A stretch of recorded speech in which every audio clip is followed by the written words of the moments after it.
Christian taught individual, taught with gang stalking och taught individuals I've been taught for more than a decade. I live in Sweden, Oxelösund, Sweden, and I've been taught of a secret persecution program called gang stalking for more than a decade now. My talking started around 2012 overtly. There's a different topic I could get into on how the program is working in your life before they flip the target switch on it. Once you notice that you're target video, target with gang stalking, they've been working on life before that.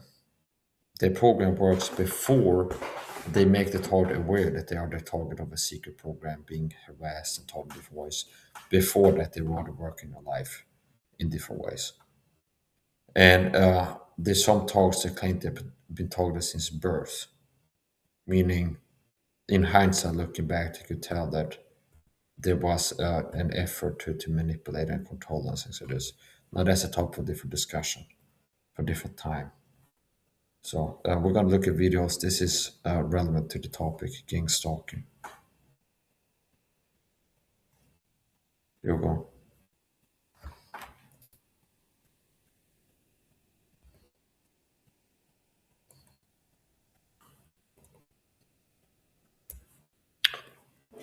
This is a big part of how the program works to target for target video.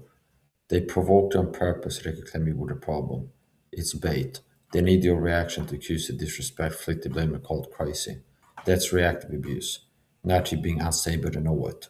So one of the things that happened to me is exactly that, where I had an experience where I was feel like I was being taught by the previous caregiving firm that have a job to come clean with me now and then because I live in like assisted housing because I have autism. And part of like the package deal with having a apartment stuff is having caregivers come clean with me. And I started to feel like they were targeting me, okay, in my own home, okay. I started to feel like these people act like flying monkeys, working for a gang stalking person. It's like, okay, and I started talking about it. It was like I feel like these people have been targeting me, perps, work to push my boundaries in my own home. And what happens? Darvo, where they go, this guy's crazy and paranoid, swat me, get me swatted, put in a psych ward because this guy is crazy because he says that we're out to get him and do bad things to him, and he thinks that we're meaning him harm. That's called Dorvo.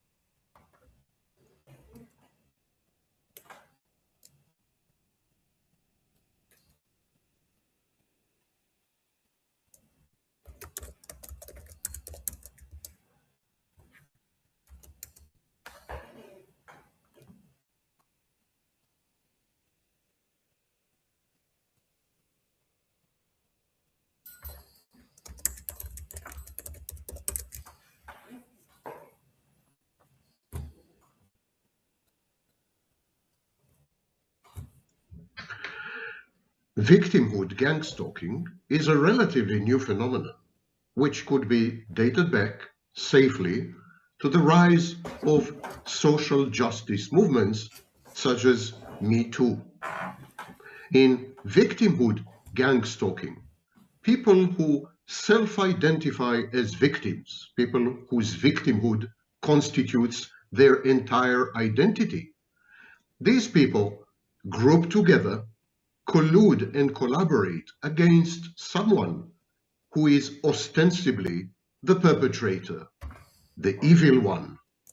It's a morality play. Yeah. So me being a part of gang stalking, this definitely applies, and I speak from experience, where the people working for the program are part of a group effort to target me, mostly with so-called narcissistic dog abuse tactics, which basically means subtle harassment tactics. And they are cult members who believe that they're the good guys, like a community on a witch hunt. The witch is bad for the greater good. The witch is all bad, a demonic entity, a witch. and we are the good people that work to deal with this problem in our society. Johann the Witch, Salem witch trials, or at a larger scale, the Holocaust. We are the good people. The Nazis did like, we're evil scumbags. Let's murder the Jews. Okay, that's not how they sold it to the people. Okay, it's like they all the evil, the most evil tyrannizers are always like the good guys in our mind. See, it's like, yeah, we are the good people, the Germans, protecting our society from the scourge of the Jews. Okay, see. And we're the good guys for the greater good. We need to get rid of the Jews. See, put them in camps, and we're the good guys. We are good, okay? We're protecting society from these bad people. That's the same thing with the target videos. It was like, yeah, targets are bad. They want to eat your children. But do you understand? It's like for the greater good, okay? And literally, I do believe that some of the people that are participating in my targeting or like believing I'm a demon possessed, for example, like this demonization, literally. It was like, yeah, Mike is demon possessed, yeah, or he's a Nephilim. I've, I've had the program get fly monkeys to call me a Nephilim on repeat occasions, which is a weird heresy on that topic, okay? Meaning the King James Bible says there were giants in those days. Mighty men of old men of renown, something like this. Like people like Goliath, okay? See? And it's like you can't have it both ways. The King James Bible doesn't use the word Nephilim, okay? That's a modern perversion. So I'm a King James only Christian, which means I believe that the Word of God is one Bible in English, and that's the King James Bible authorized King James Version per Cambridge edition. And I don't believe in the New King James. I don't believe, as a lot of people do, this like whatever. It's like, oh, you teach that people get saved by believing the gospel. And I teach they saved by repenting of these things, whatever, to each his own. It's like, no, there's one Bible, there's one way to get saved, there's one Savior. And I'm hardline. I'm saying I'm sticking to my guns. The sword of the Spirit, the King James Bible, which is the Word of God. And I'm not that well. Some Christians they read the New King James or the NIV or the NASB, and some people how they do soul winning, meaning working to get other people to become Christians, see the need for salvation, helping them to get saved and become a Christian. They teach that you got to repent of your sins and work really hard for to get saved. Of what it is. It's like, but I don't. I teach you saved by just believing the gospel. But they, whatever you teach, no, that's the wrong mentality. Okay, there's one right way. There's one way of salvation. There's one word of God in English. That's the King James Bible. So anyway, the word Nephilim. So since we got into that, I've had a program demonize me the right ways. I've had flying monkeys online work for the program. Gangstalkers, cyberstalkers, go like Mike's and Nephilim. I didn't smear campaign in Christian YouTube channels that I've been like an active subscriber to. Do you understand? It'd be like if I'm subscribed to Sam Wagner and had been a guy that comments like his every upload. It's like interesting video Sam and stuff like this. Um, and it's like somebody comes in, this guy Mike's he's a psychopath or something like this. Now that would be tailored to that type of community, like secular psychology students watching Sam Wagner videos. Whereas on Edward PF's channel, if people come in like this guy Mike is a Nephilim, a serpent seed Nephilim, doesn't have a human soul. Okay, like little dehumanization, smear campaign stuff, and that's how I've been called. Now, so let's put a nail on the coffin. Okay, first of all, that's what that's a gang stalking porn, getting people to dehumanize me, just to make me feel abused, and also maybe to hope to get some other people to be like, oh, it normalized this behavior. Let's look at how we're treating this guy Mike in this community. We're treating him like less than human, where it's like this guy doesn't have a soul. He's a Nephilim serpent seed, okay? And if they can get that normalized to be like, oh, this guy's a second class Christian that people can dehumanize right in front of everybody and nobody bats an eye for this. I was like, what are they doing there? They work to provoke. When I was at comment on Edward PS videos, and somebody comes in, this guy Mike Saha is not a real human. He's a Nephilim serpent seed, doesn't have a human soul.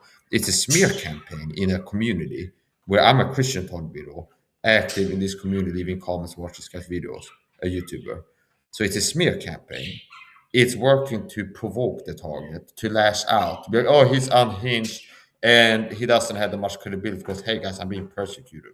Because look at him being really mad about how he's being treated. Okay. So, anyways, the point. Let's see if we can find the word Nephilim. It's less than a week ago. I had a person come to my channel and say I'm a Nephilim again. Okay. Let's see if we can find Nephilim in the Bible. This is the Bible, the King James. Nephilim. There were giants in the earth. Okay. There's no Nephilim in the Bible. You're reading a fake Bible if it has the word Nephilim in there. There were giants in the earth in those days. So all of these people that are proponents of the Nephilim crazy talk, okay, they're non-biblical. They're extra-biblical. They have to go to extra-biblical sources to preach this heresy. Meaning the King James Bible, which is the word of God in English, doesn't contain the word Nephilim, which means if I want to like, I would want to look at the verse that has the word stone in it in the King James Bible. Oh, okay. The word stone is in the Bible. Okay. And the first time it's used is Genesis 2:12, onyx stone. And I could look at all these different places in the Bible where you can find the word stone. Okay. But people that leave comments in a Christian community that I'm active in, being a Christian target video, Mike is a Nephilim, serpent seed, doesn't have a soul. Okay. It's like, are they, is there like a chance that I could be? Does the Bible teach that there are Nephilim? And some people out here might be it. No. Okay. So let's see. Nephilim.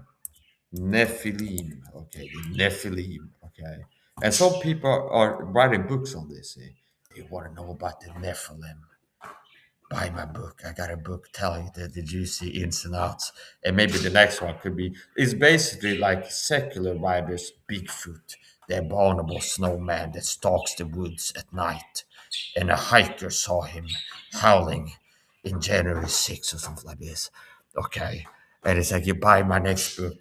Okay. It's about the hollow earth or something like that. This is okay. The hollow earth, space reptiles or the flat hollow earth. Okay, the flat earth conspiracy. Okay, it's like this is the type of people that deal with the Nephilim.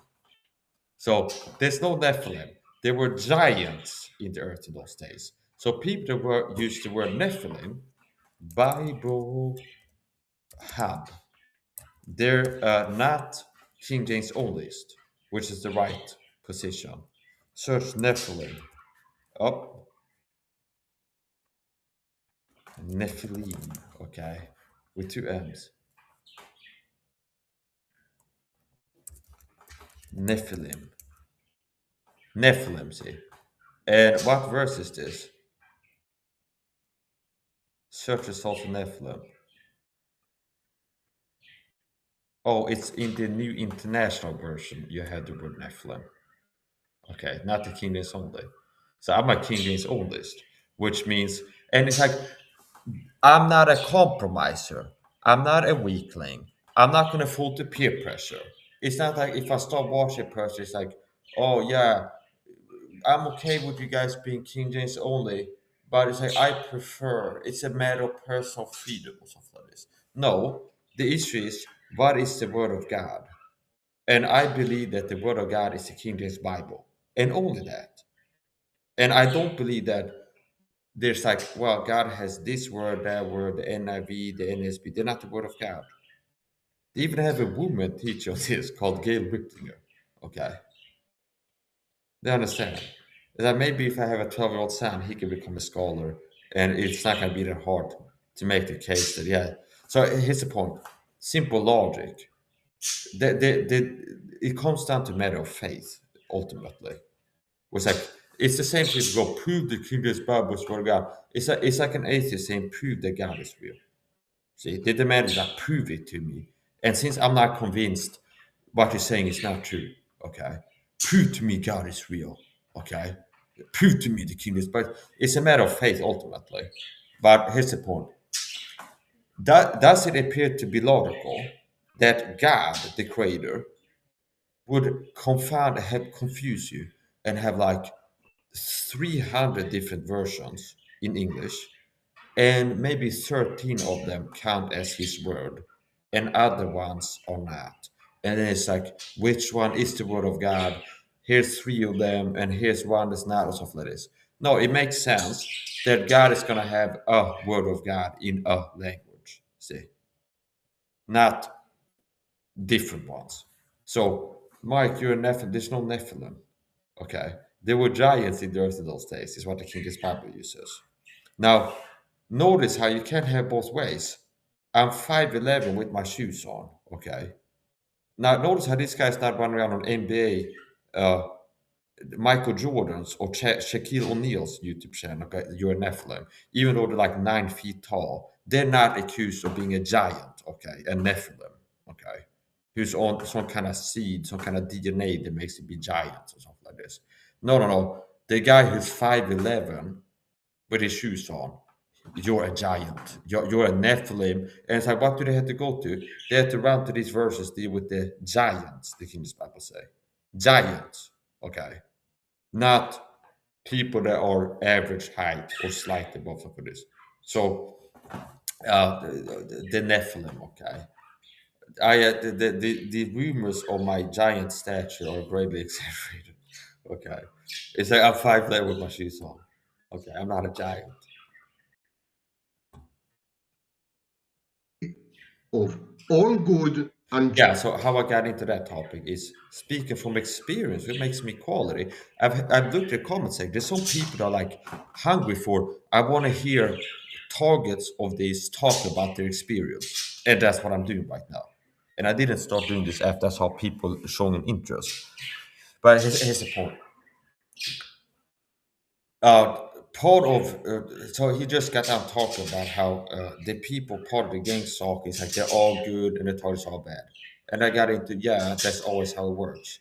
Witch hunt, yeah, the community with the good Christian upstanding citizens, we're turning on the witch, the downer for the greater good of the community, and they're a demon creature somehow. See, the demonic dehumanization, dehumanization, and demonization. What are you doing if you go, this person is a witch? You are demonizing the person and dehumanizing them. Because not he's a human being.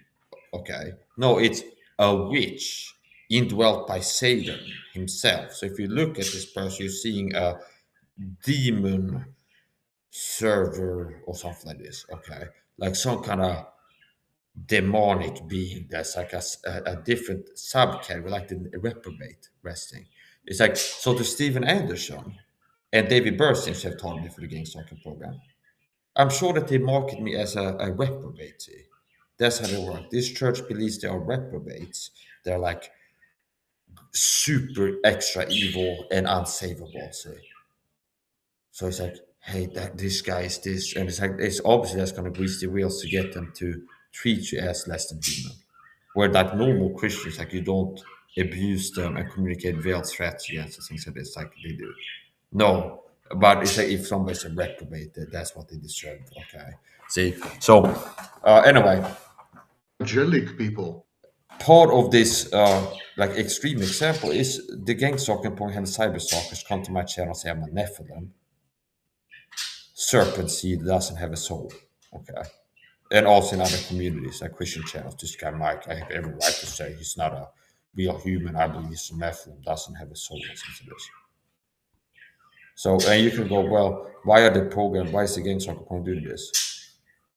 And you can go, well, is it just to like push his buttons and make him mad and lash out to appear to be an unhinged person in front of everybody in these communities to hurt his credibility if he goes, I'm a persecuted Christian, or he has been saying that? Or is it like a mix where it's like, yeah, we're hoping to get some people to be like, yeah, I think you're right. He might be one of these Nephilim serpent seed people, like a spawn of Satan. Okay.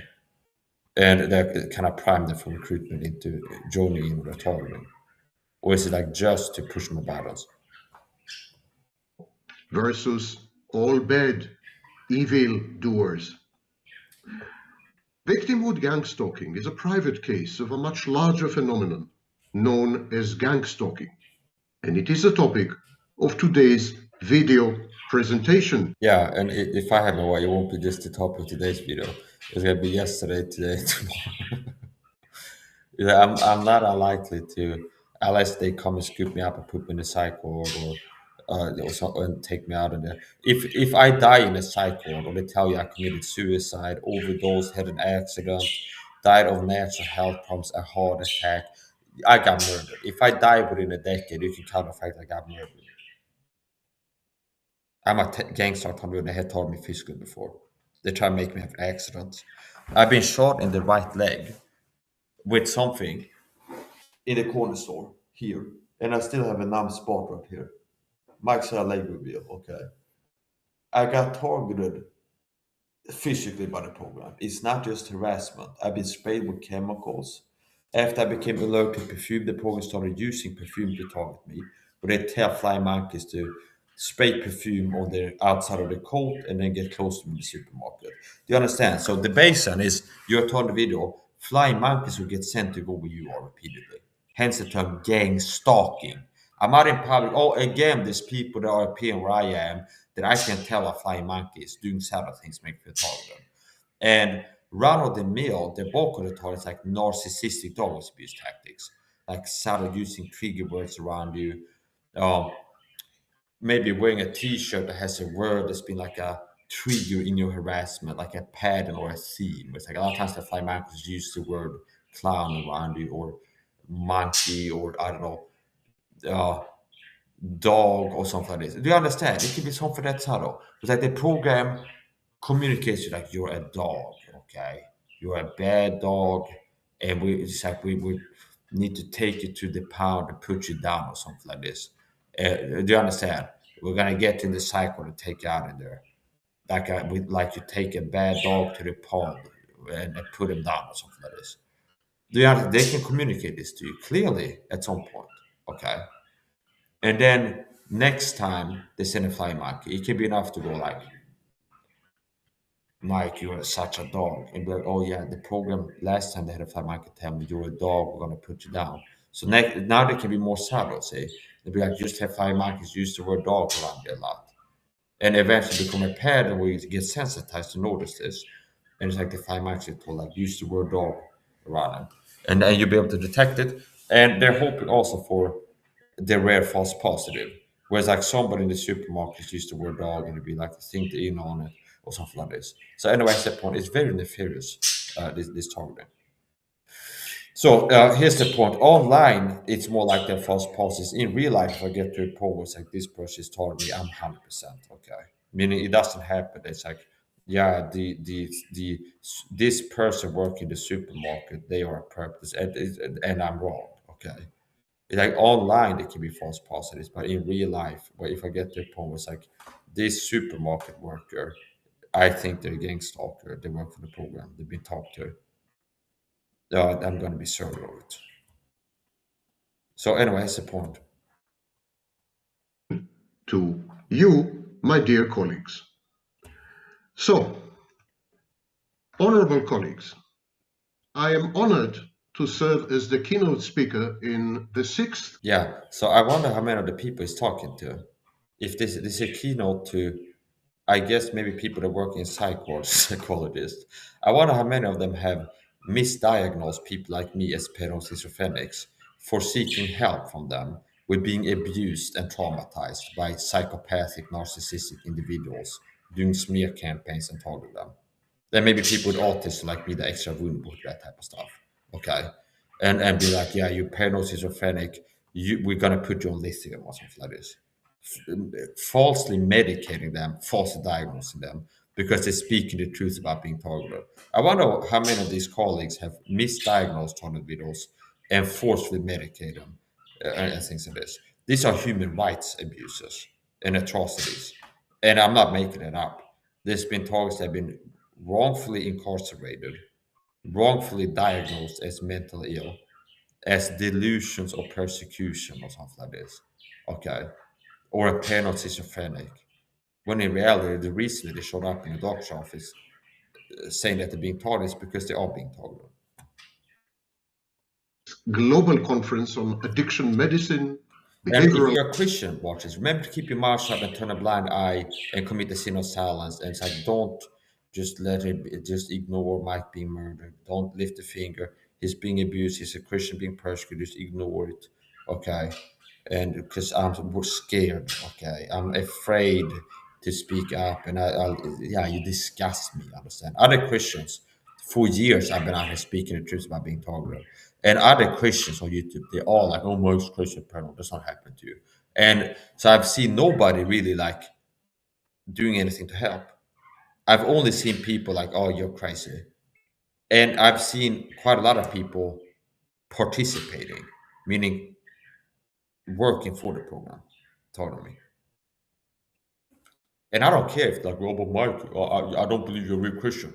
I believe you're a Nephilim reprobate that doesn't have a soul or something like this. It's like, okay, you sound like a healthy person, like a healthy, rational individual. And you didn't come and talk to me about this. It's just you had some committee, somebody talked behind my back and convinced you that I'm a Nephilim. And now you're out here abusing me based off of that. And I didn't get to say to be like, in my side of the story.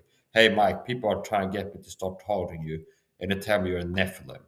What's your side of the story? It's like, I'm not a Nephilim, okay? See, it's like, no, I wasn't part of that. health and psychiatry. Allow me to present myself. I'm a professor of clinical psychology in SIAPS, Commonwealth Institute. And here's the thing too: they will work to paint you as a narcissist. So they always work to discredit you for talking though, as I am. So targets that are deceived by the crazy talking fakes, and they're vulnerable to be deceived if they haven't found my video, my channel, where I'm teaching the truth about the targeting and the dangers on the battlefield. It was like, yeah, there's an effort, an agenda to deceive you into believing untrue things about the targeting, like that they're reading them out with satellites, something like this. So as a point, so targets that haven't been brainwashed by fake TIs like Scott Snitz or Captain Horton into believing that part of targeting is the program reading their mind with satellite, for example, RNM, remote neural monitoring. Okay, it's like Scott Snitz is here to be a direct enemy weapon salesman and be like, yeah, Gangstalked is real, guys. But it's like they're definitely reading your mind with the satellites. Okay, they're reading your thoughts.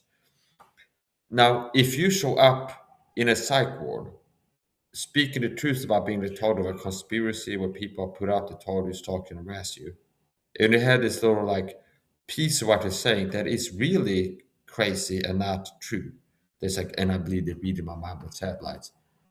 Now you have kind of part of the blame in getting misdiagnosed as a parent schizophrenic. Do you understand? Because you are reporting something that's not true. That's like really nutty. That is like this technology that nobody has ever heard exist before. So what I say about gang stalking, it's credible, a lot more credible than what other people present you with, fake TIs. Whereas like nothing that I claim requires the suspension of like natural laws of physics or the aware like the existence of previously unknown unproven technology. Do you understand? Meaning, Scott Snitzer, I'm not TI, I'm not a fake TI kind of intelligence agent or anything, but I'm here to talk to you about GameStop, everybody. And yeah, they're reading your mind with satellites, cyberspace, and remote controlling people around it to make them target for the program. Okay. Now, that would require the existence of unknown technology that nobody has seen, heard about, proven to exist. Okay. There's no instance of like the Soviet Russia on Wikipedia. You can read about how Soviet Russia had a brain reading machine where they can like read a guy's mind in another city in Russia and spy on his thinking, and that was exposed later on or something like this. And then you go, yeah, and claim it as a no, no, no. There's no existence that there exists technology that can do this.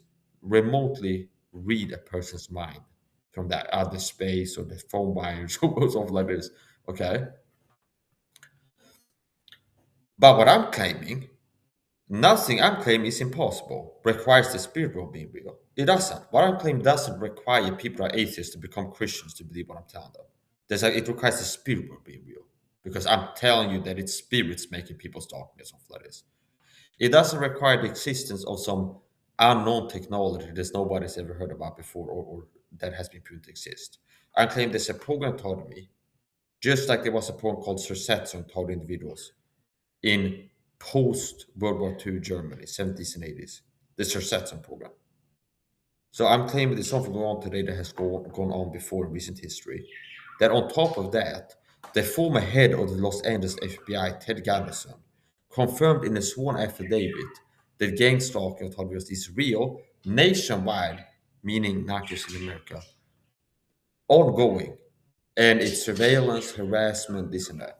He became a target himself, and he died later, like Chuck Langenberg, who I still use his website. I believe he was murdered by the program. He became a ward of the state and died after that. So I believe they suicided him in the psych ward or gave him some drug. Oh, he had a heart attack in the psych ward. It wasn't that he was poisoned by the hospital staff or something like this with uh, adrenaline, like coffee. I mean, it's like the nurse didn't like inject him with 900 milligrams of caffeine IV or something like this and induce a heart attack and be like, there's no sign of any poison in his bloodstream if you do a toxicology report. It's just adrenaline or something like this. Do you understand?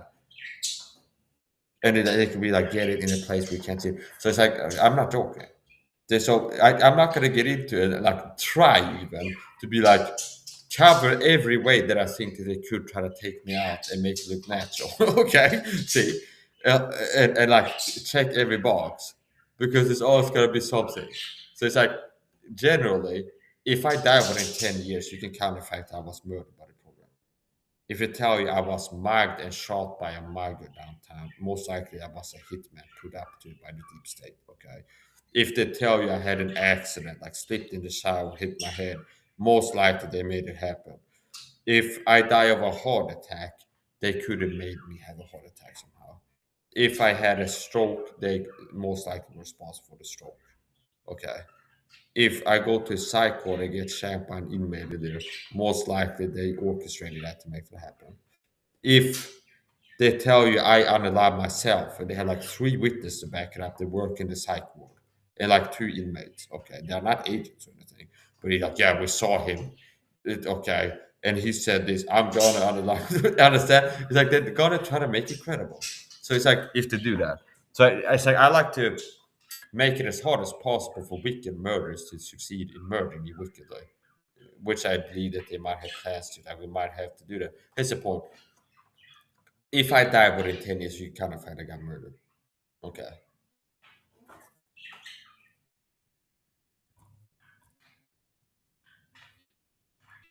We gotta get back to playing the video. Yeah, so Seb actually talked about how they program the targeters, more precisely, the use word program. It's like they're part of a group that target an individual. And it's like we're all good and the targets all bad.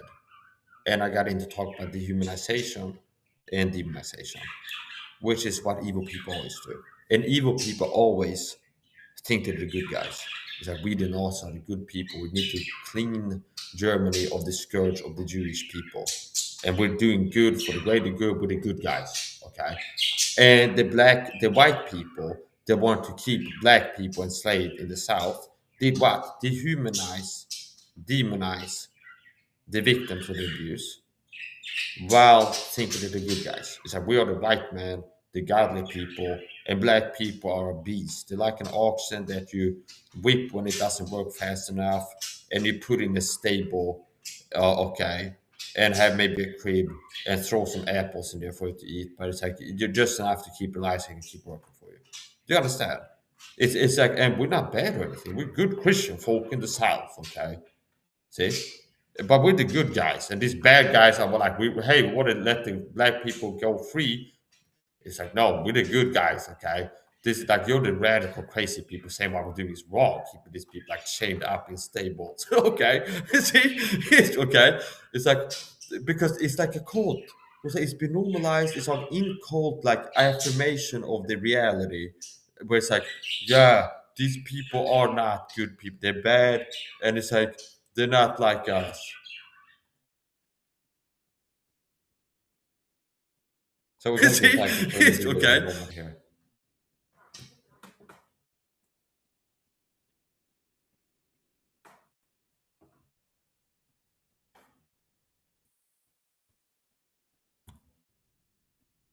Okay, but I'm gonna ignore the crazy talkers in the chat.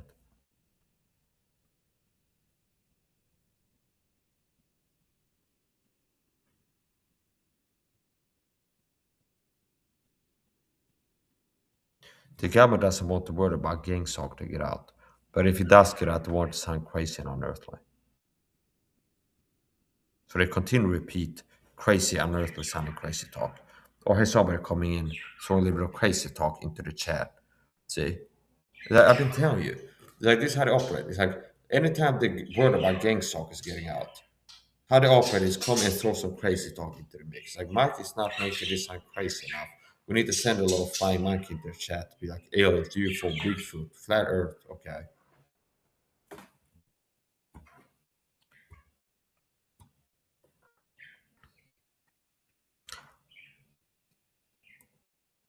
And it's like, oh yeah, this is not a coordinated thing.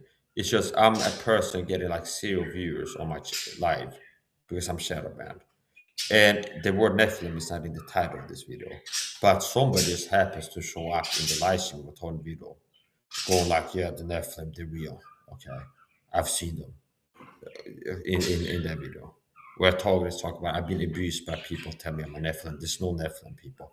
I've seen the Nephilim, they're real. So that's not a flying monkey work for the gangster pool or anything, working to do narcissist dog abuse tactics on me in my chat. No, okay. They just happen to show up in this live stream. Hey, Swedish brother, love bombing. Try to lower your defenses to be like, oh, positive interaction from stranger. Sucker punch. Nephilim are real, okay? They are the sons of aliens, okay? Like, no, they're not. There's no Nephilim and you're getting blocked, okay? There's no Nephilim, you're getting blocked. And if anybody needs an exorcist, it's people like you need to get fixed because you're all kinds of messed up. So anyway, let's get back to the Sam Wagner video here. Institute for Advanced Professional Studies in Cambridge and Birmingham, United Kingdom, Ontario, Canada, and Lagos, Nigeria. I'm also a visiting professor of psychology in Southeast European University and formerly a visiting professor for 5 years in Southern Federal University in Rostov-on-Don, Russia. This out of the way, let us discuss the Yeah.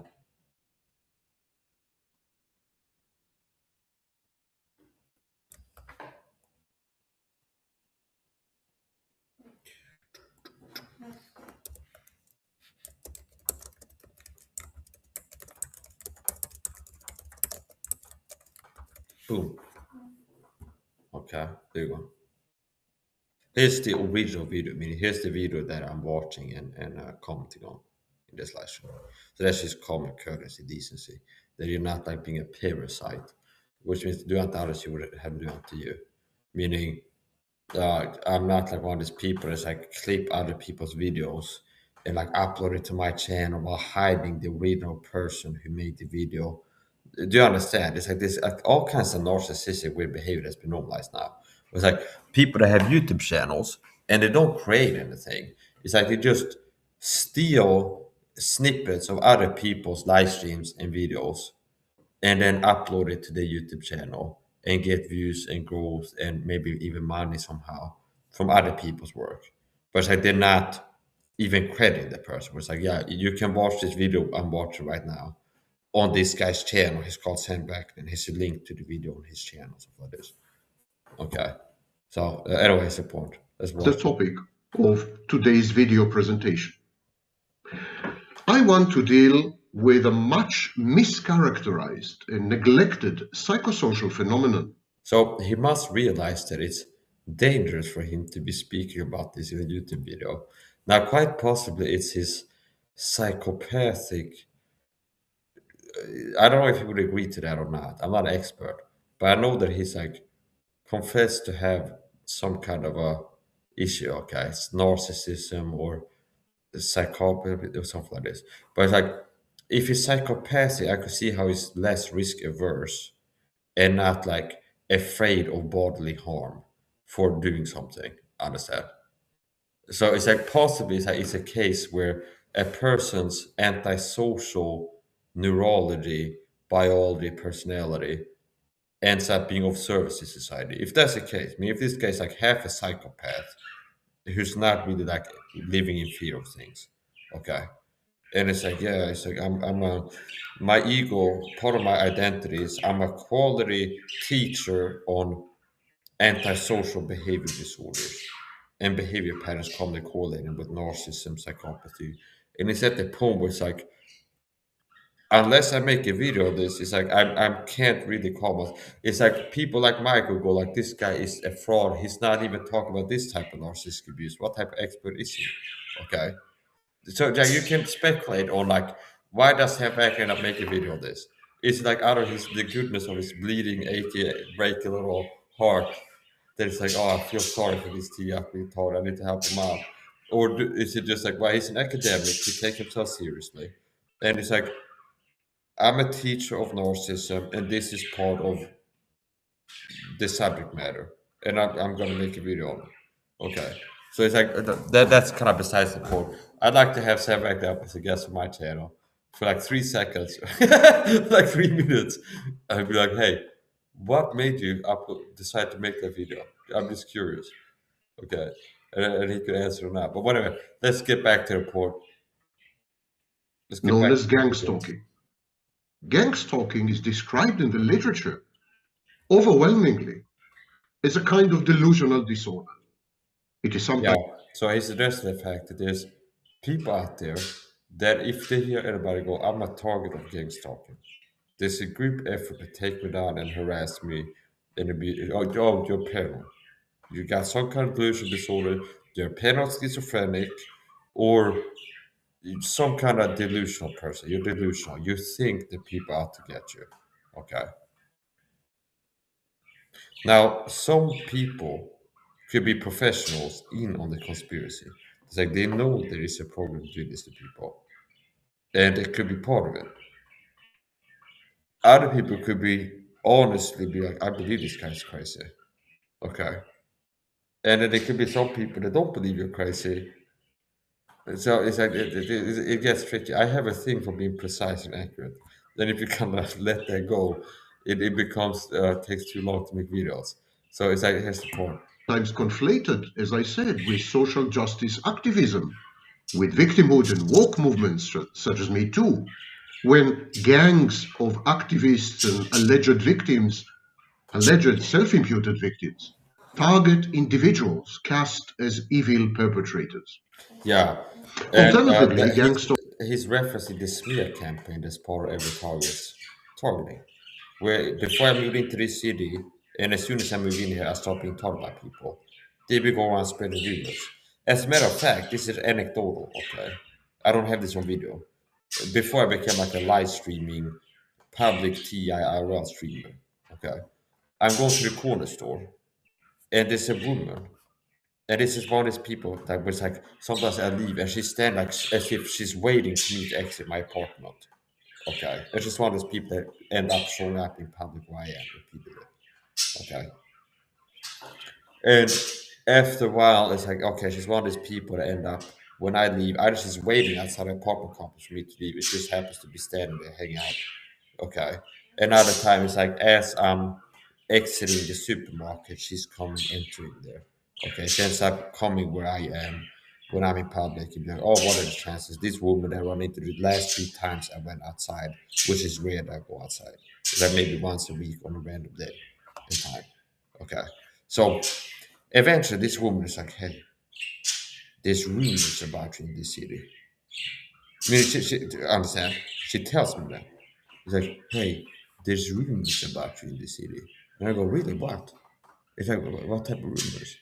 And she goes, I don't want to tell you. And she walks off, scurries off. I don't want to say. And scurries off. So it's like the suspense, the mystery. Whereas I never had another person go up like, yeah, just rumors, here's what they are. Okay. But it's like little anecdotal things like that. Nice point. Smear campaign is gonna be part of every target's targeting. It could be Mike's a rapist, he's a pedophile, and I would think those are some of the most common ones, especially if you're a male TI. Maybe if you're a female TI, it's harder to sell that. It's like you're a person who want to do bad things with kids in that way. Maybe it's like she's a witch or something like this. She wants to drink blood. She's a wicked warlock woman. She wants to kidnap your baby and drink the blood. And that's also, it's like, I think this sounds ridiculous, but it's like make the lie big and repeat it and people believe it.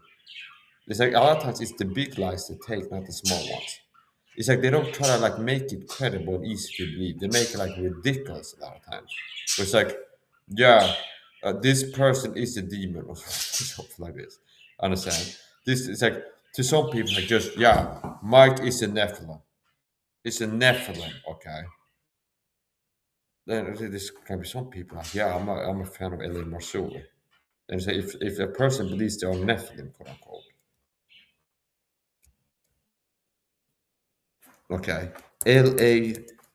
Marsuli, the nut job, Nephilim, okay. This is the type of stuff.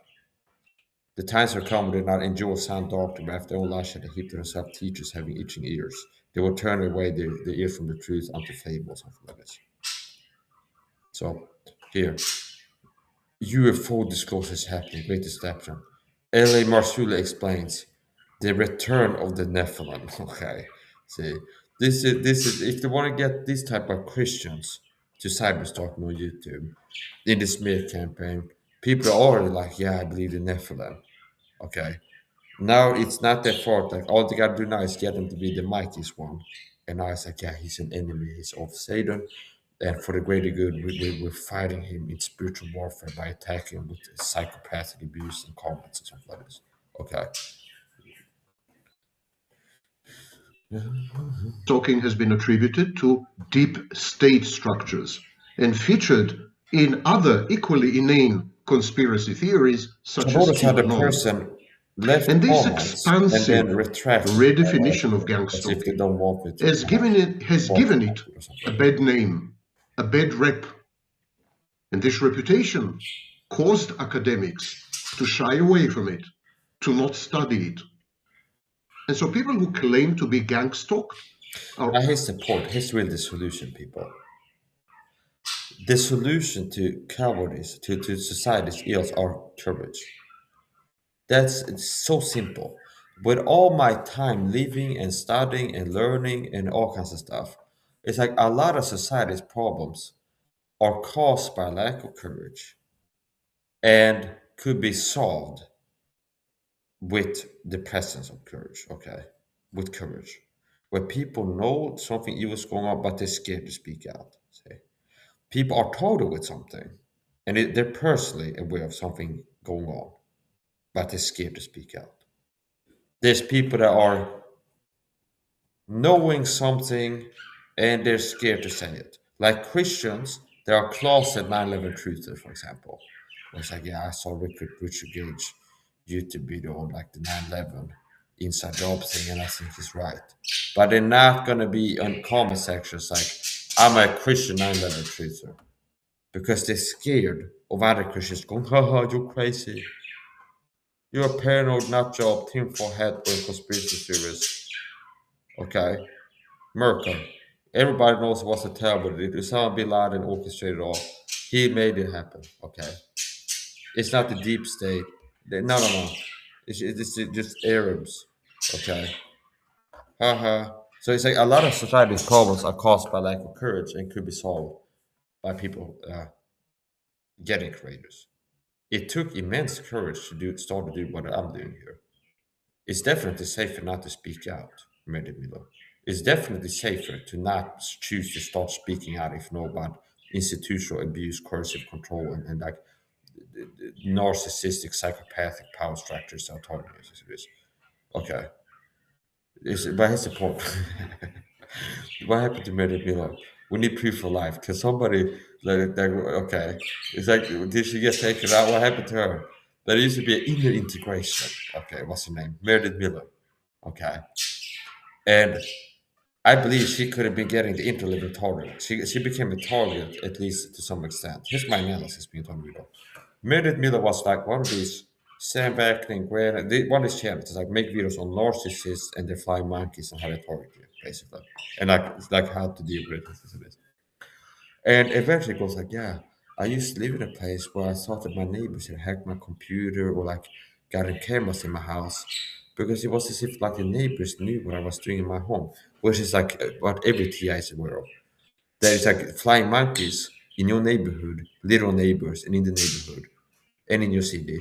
Part of the daily talk is like strangers referencing you said another private. Okay.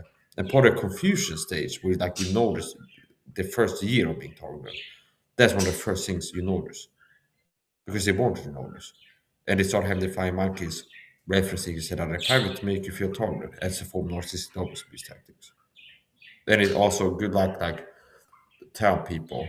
Just like yeah, strangers or tell me or comment on my private life. It sounds paranoid. It sounds crazy. But it's true. It's crazy, but it's true. Yeah.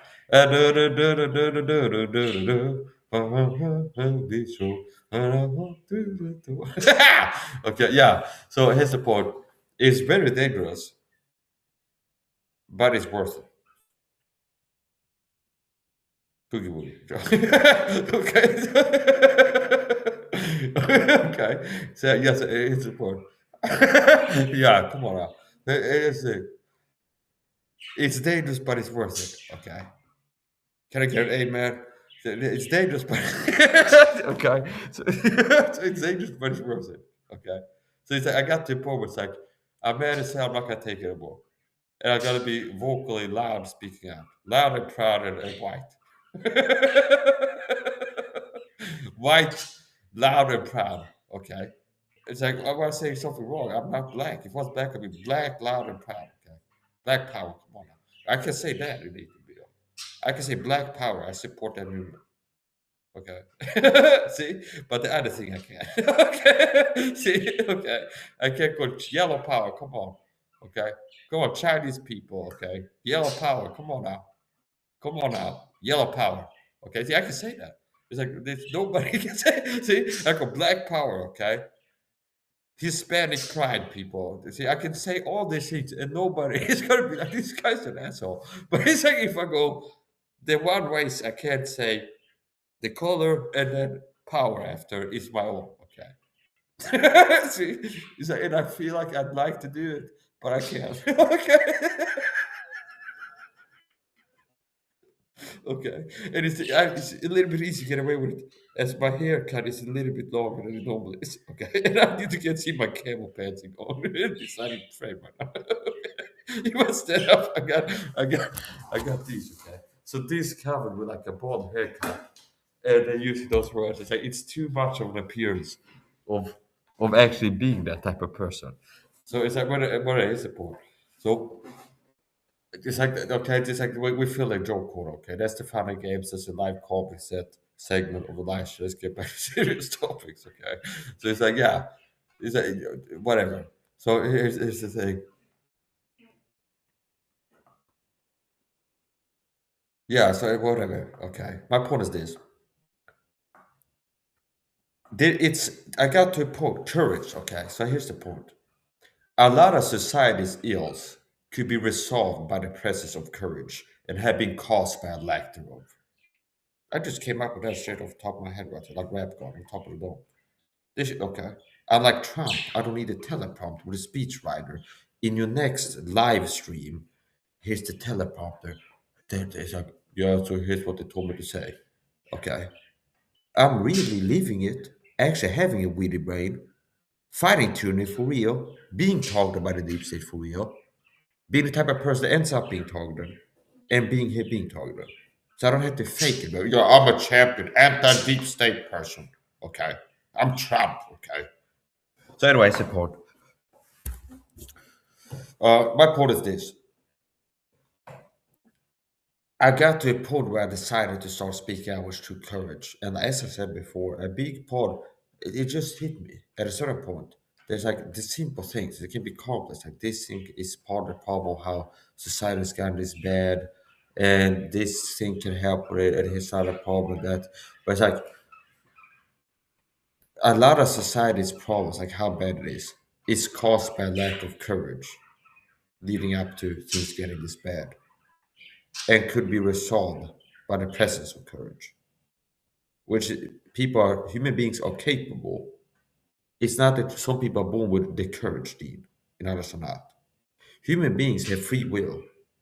As a human being, you've been endowed by your creator. You have a soul and you have free will, which you can choose to believe truth, have the truth presented to you, and choose to reject it. You can choose to do things that are hard, or you can choose to like the easy way, just what everybody else is doing, the masses, everybody's doing this right now, do the same thing, which is a lot less easier. But you have free will. You have the ability to have courage and use it, apply it in whatever way you want to. So uh, during the pandemic, a lot of people were really scared, and I wasn't. Okay, I mean, I wasn't living in fear of COVID. I also didn't end up getting a COVID jab during COVID. I'm unvaccinated. They have groups on Facebook, dating groups for the people that didn't get the jab or something like this. Okay, I seen it. I think I saw one called the Pure Bloods or something like this. Dating group. And but guess what I mean is they don't have the spike protein in the blood or something like this. Okay. So I didn't get the COVID jab. And all I'm saying is, I believe if I was really scared of the COVID, I'd be more likely to get the COVID jab. See? So a lot of it boils down to the absence of fear and the presence of courage, where people that I'm talking to in real life and like people, it's like during COVID, somebody's gonna ask you if you're getting vaccinated or something like this, and it's like, well, I know that this is the unpopular opinion most people are, and it takes some courage to go, no, I'm not getting it, and some people might go, oh, then it's like people need to vaccinate to protect other people. See? It's like that's also how they work to tell people to get the jab. It's like if you don't get vaccinated, some grandma's gonna die because you didn't get the jab and you carried it on to her or something like this. Okay, so it took courage to say no to the COVID jab, and it took courage to be out here. I'm not getting the jab. I got a YouTube channel closed down. It costs a lot to be the person I am. Thousands of hours of hard work because I was during the height of COVID was like I'm not getting the jab. Mike said he's not getting a jab, shut down his YouTube channel. Okay. See, because he dared to speak his belief. And here's what I'm not going to do this season. I'm not going to get the jab. If you want to get the most tactful, polite, soft delivery, was like, I personally am not going to choose to get the jab. If you want, fine. I'm not saying don't. I'm not going to. Boom, medical misinformation. Blah, blah, blah, blah, blah. Okay. During COVID. Now I got it reinstated later. And there's some people they got the channel closed from COVID. They appealed it and got it back because they changed it. And now I saw Tom Levy on a podcast interview recently. Let's pull it up. Let's pull it up. Jamie, pull it up right now. Pull up Tom Levy COVID jab. Tom Levy FAIM. Okay. And it's like, okay, here.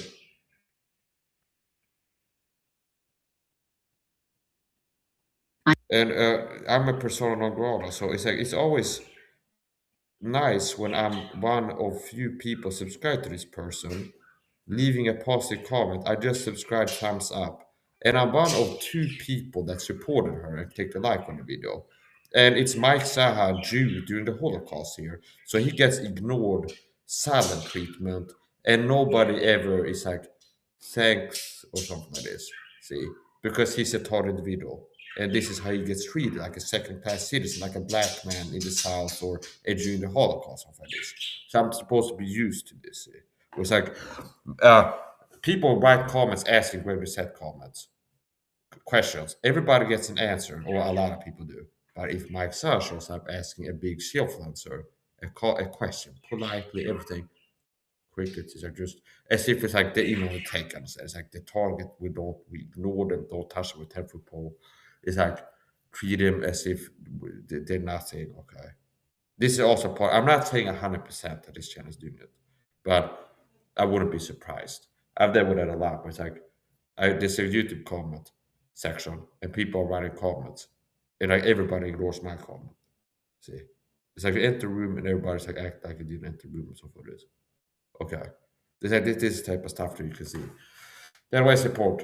I left a comment 9 days ago. I just subscribed, thumbs up, and I'm one of 2 people that clicked a like on this person's video. No thanks, no nothing. Okay. So my recommendation to this person would be, if you want to grow as a non-psychopathic individual on YouTube and not like signal antisocial behavior or something like this, it will be conducive and behoove you to exhibit a more agreeable character. Okay, trade openness, agreeableness, and be a little bit more maybe people that are working to support your channel. That's a fresh upstart channel. Show a little bit of appreciation, maybe. Okay, yeah, I'm not joking. That's a good advice. Meaning, look at my channel. People get negative responses or ignore are people that come and attacking me. Okay. But people leave positive comments. That's how Mike South treats people.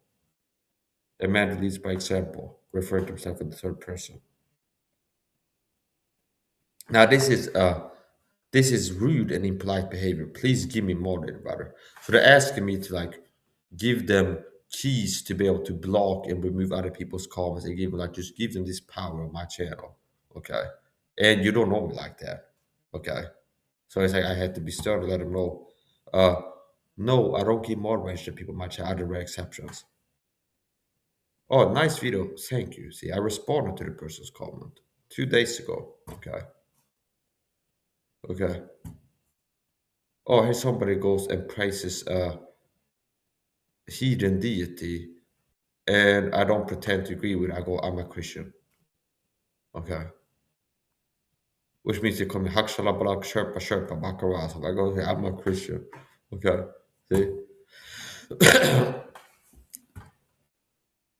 Yeah, so anyway, that's besides the point. Okay. That's besides the point. But here, FAIM interview with Dr. Thomas Levy. Healthy Ways is based on integrative health psychology, which uses all available resources to understand how biology, psychology, behavior, and social environmental factors affect health. Yeah, so I can speak being an expert by experience on a lot of these topics that you seem to be about. I'm a autistic individual, okay, being taught with a harassment program called Gangstalking. And a big part of how I've been protecting my psychology and like coping and surviving is by taking supplements, niacinamide and vitamin C and B complex and ashwagandha and L-theanine and other things to manage my cortisol sensitivity. So whatever is the point. I'm too dangerous for these people to touch with a 10-foot pole because like I'm too dangerous. Do you understand? The people are cowards. Even if they believed and knew about gangs, they wouldn't like have me on as a guest or somebody to me because they're scared. They'd be scared that they're gonna get tarred themselves or something like this. They're gonna get fired because their boss is part of the deep state, secret behind the scenes hierarchy in this world or something like this. So here's the point. We kind of wax a little bit poetical here, but here here's Tom Lee. I'm Amanda Whittown, Research Oh, Coordinator. that's not Tom Levy. Where's Tom Levy? Here. So Tom Levy mentioned the spike protein and the vaccines in this video. So if he can do it, I can do it. So that's what I'm saying. I'm Let's Amanda. pull it up here. We're getting them every day. We live in a toxic cesspool, but we get tiny amounts of lots of different ones. So I'm talking about the major sources that have clearly caused most diseases most of the time. Number one is infections. Pathogens cause that's how an infection. Oral infections. A lot of people have tooth infections or gum infections and they don't know about it. Meaning, there's people that have an infected tooth and they don't have pain, they don't feel it. They walk around having a silent tooth infection that's leaking bacteria into the bloodstream like 24/7, like an IV. It'd be like going to a hospital getting hooked up an IV, only the IV is bacteria, okay, going into bloodstream. And it's contributing to the toxic load. We have heavy metal toxins flowing into your body, then the basic influx. It's like every time you drink tap water in a city that doesn't purify the water well, if that's happening where you are, you get a little bit of like these trace amounts of this heavy metal, maybe cadmium or something like this, some metal. And it's like you're eating food that has some mercury in it. So it's like on a daily basis, you have like some mercury and arsenic flowing into your body, like trace amounts at the very least. Rice, you eat rice, you get like a minute amount of arsenic. So every day you have a little bit of this toxin, that toxin. You put chemical soap, shampoo all over your body, inhaling the chemical fumes and transfer absorbing them. You're eating a high sugar diet, sugar is a toxin. It reduces oxidative stress inflammation. A lot of people get 20 plus grams of sugar per day. They're spreading this toxic chemical hiding home cleaning product all over themselves, a lot of people. They're spraying perfume on themselves and hairspray in like a small bathroom, spraying like this aerosol with all these chemicals in it in the room, okay, and countertop cleaners. And they have a tooth infection and all this other stuff. There's like people are like swimming in poison. And a big part of the solution is work to create awareness, which is what I've been doing, to pretty much no effect online. And I'm not the problem, okay? Where it's like the good news is it's not that the deep state have like a tube into everybody's house pumping toxic irritant gases into your home 24/7 to make you sick. Okay. It's like they tricked you into going to the supermarket and buying shampoo that is a poison and sugary products and not buying vitamin C by controlling the media, making sure they don't report on the benefit of vitamin C supplementation. Like proper. Okay. And you never heard about Cascade or RF Cleaner or Ebenhofer because that's non-conducive to keep you sick and unhealthy and easily manageable by the deep state power leads, the predatory psychopaths who control from behind the scenes. Wow, this is really the real deal, understand? Notice how far it's hard to keep things to yourself. That was like, yeah, this is Gangstalked. It's like, and it's like, no. Automatically cast as delusional, Yeah, paranoid, yeah, like on my chat. Well, my channel, if I go down, Mike Saha told in video, I'm told with gang stalking. You're paranoid and crazy. People shop in chat. You're a nut job. Nobody's telling you. You're not important enough. Or something like this. And here's a kicker. Most of these people are working for the program. And they're doing a smear campaign.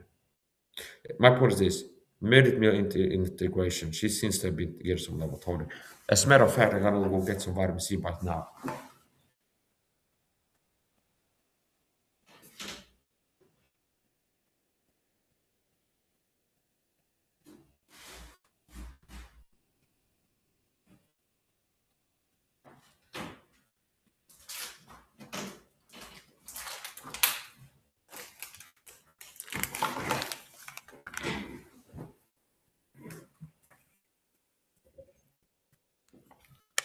Ascorbinsyra, ascorbic acid. Oh, Mike, you're crazy. You take a lot of. Yes, I take a lot of vitamin C.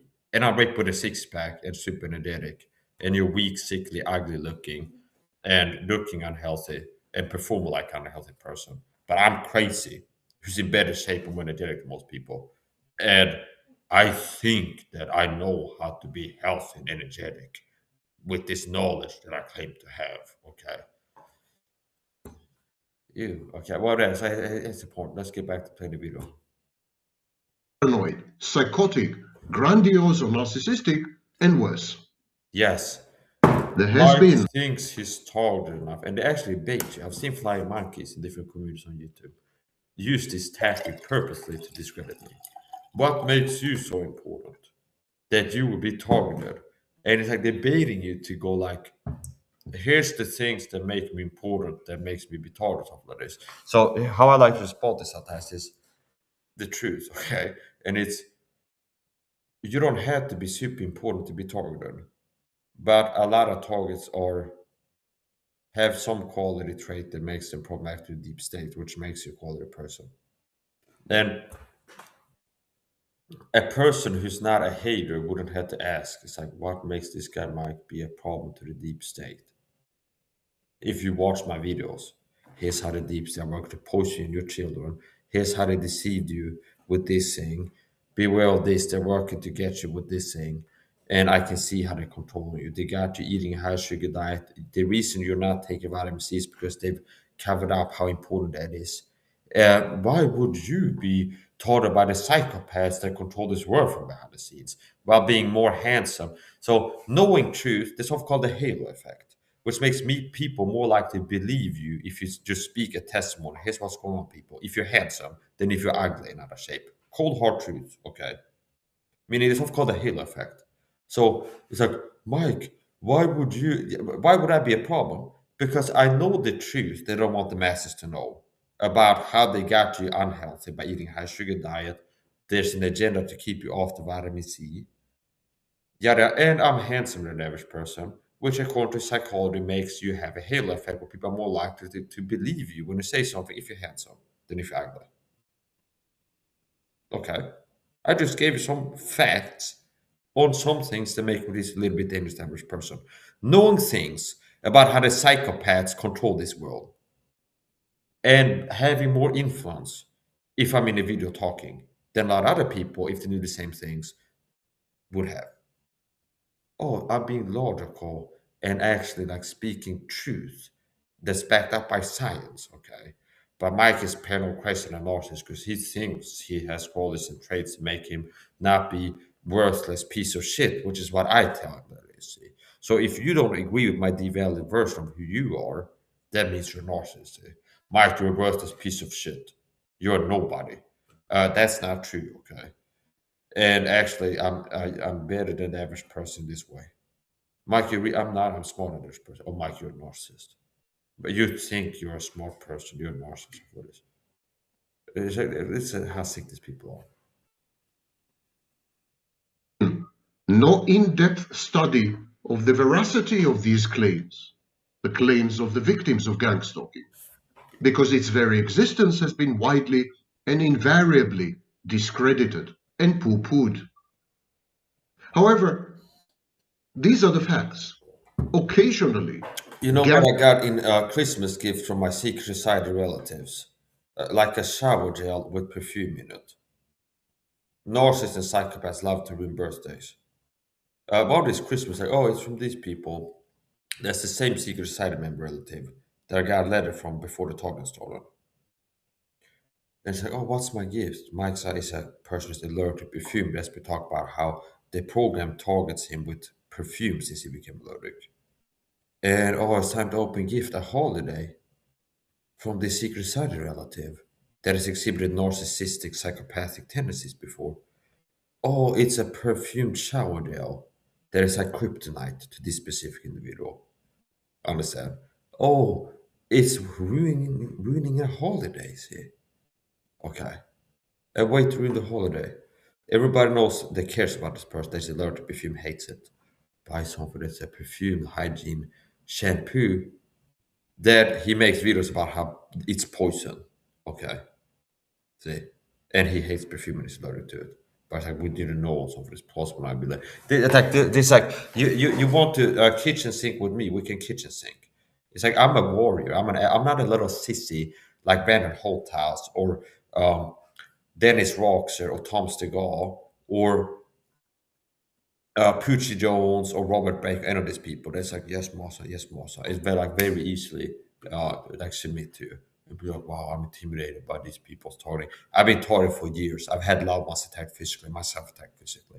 I've been poisoned, harassed daily, put in a psych ward thinking I might be murdered in here like Epstein. And I didn't stop fighting back, understand?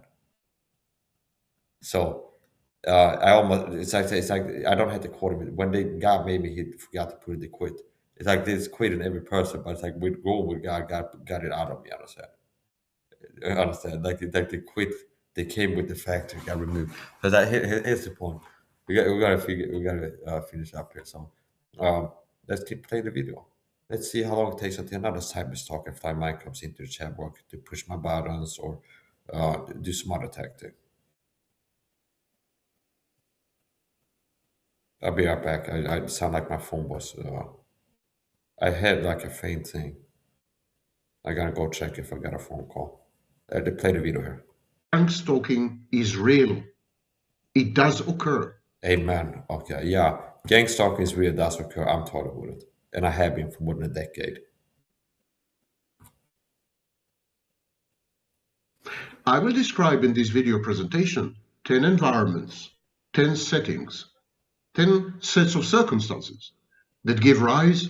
And the reason I'm doing this is because I'm gonna be not doing commentary for a while as I go to the kitchen. So I'm compensated by making the content more transformative in nature by showing less of the visual part of it.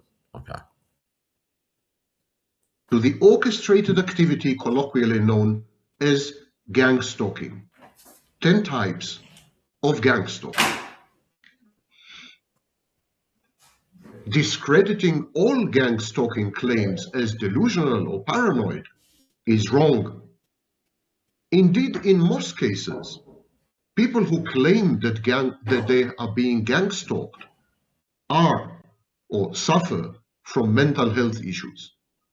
But on some occasions, it is still a real phenomenon, denied by a clueless, and I would even say arrogant, academic establishment. Targeted individuals do exist, and I'm one of them.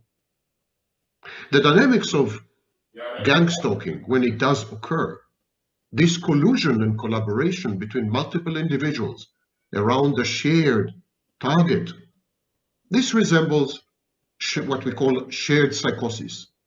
There is an inducer, someone who generates the dynamic, and then there are people who join the dynamic on the fly, and these are known as secondary induced participants. So it is a form of shared psychosis involving, in some cases, a fantasy. The participants in gangstalking usually cast themselves in terms of good versus evil. It's a morality play. They deploy a splitting defense. Yeah, that's why. The participants in the gang, the members of the mob. So it's like if you don't understand what I'm doing, like the context here. So basically, part of the YouTube game is protect yourself from getting copyright strikes. So it's like obviously you can't be just like pull up a person's YouTube video, play the whole video, and have it on your channel. Now there's exceptions. Like if you watch a video doing commentary on it, that's allowed. So I'm trying to balance it, but it's not too much time where I'm not commenting on the video and things like this.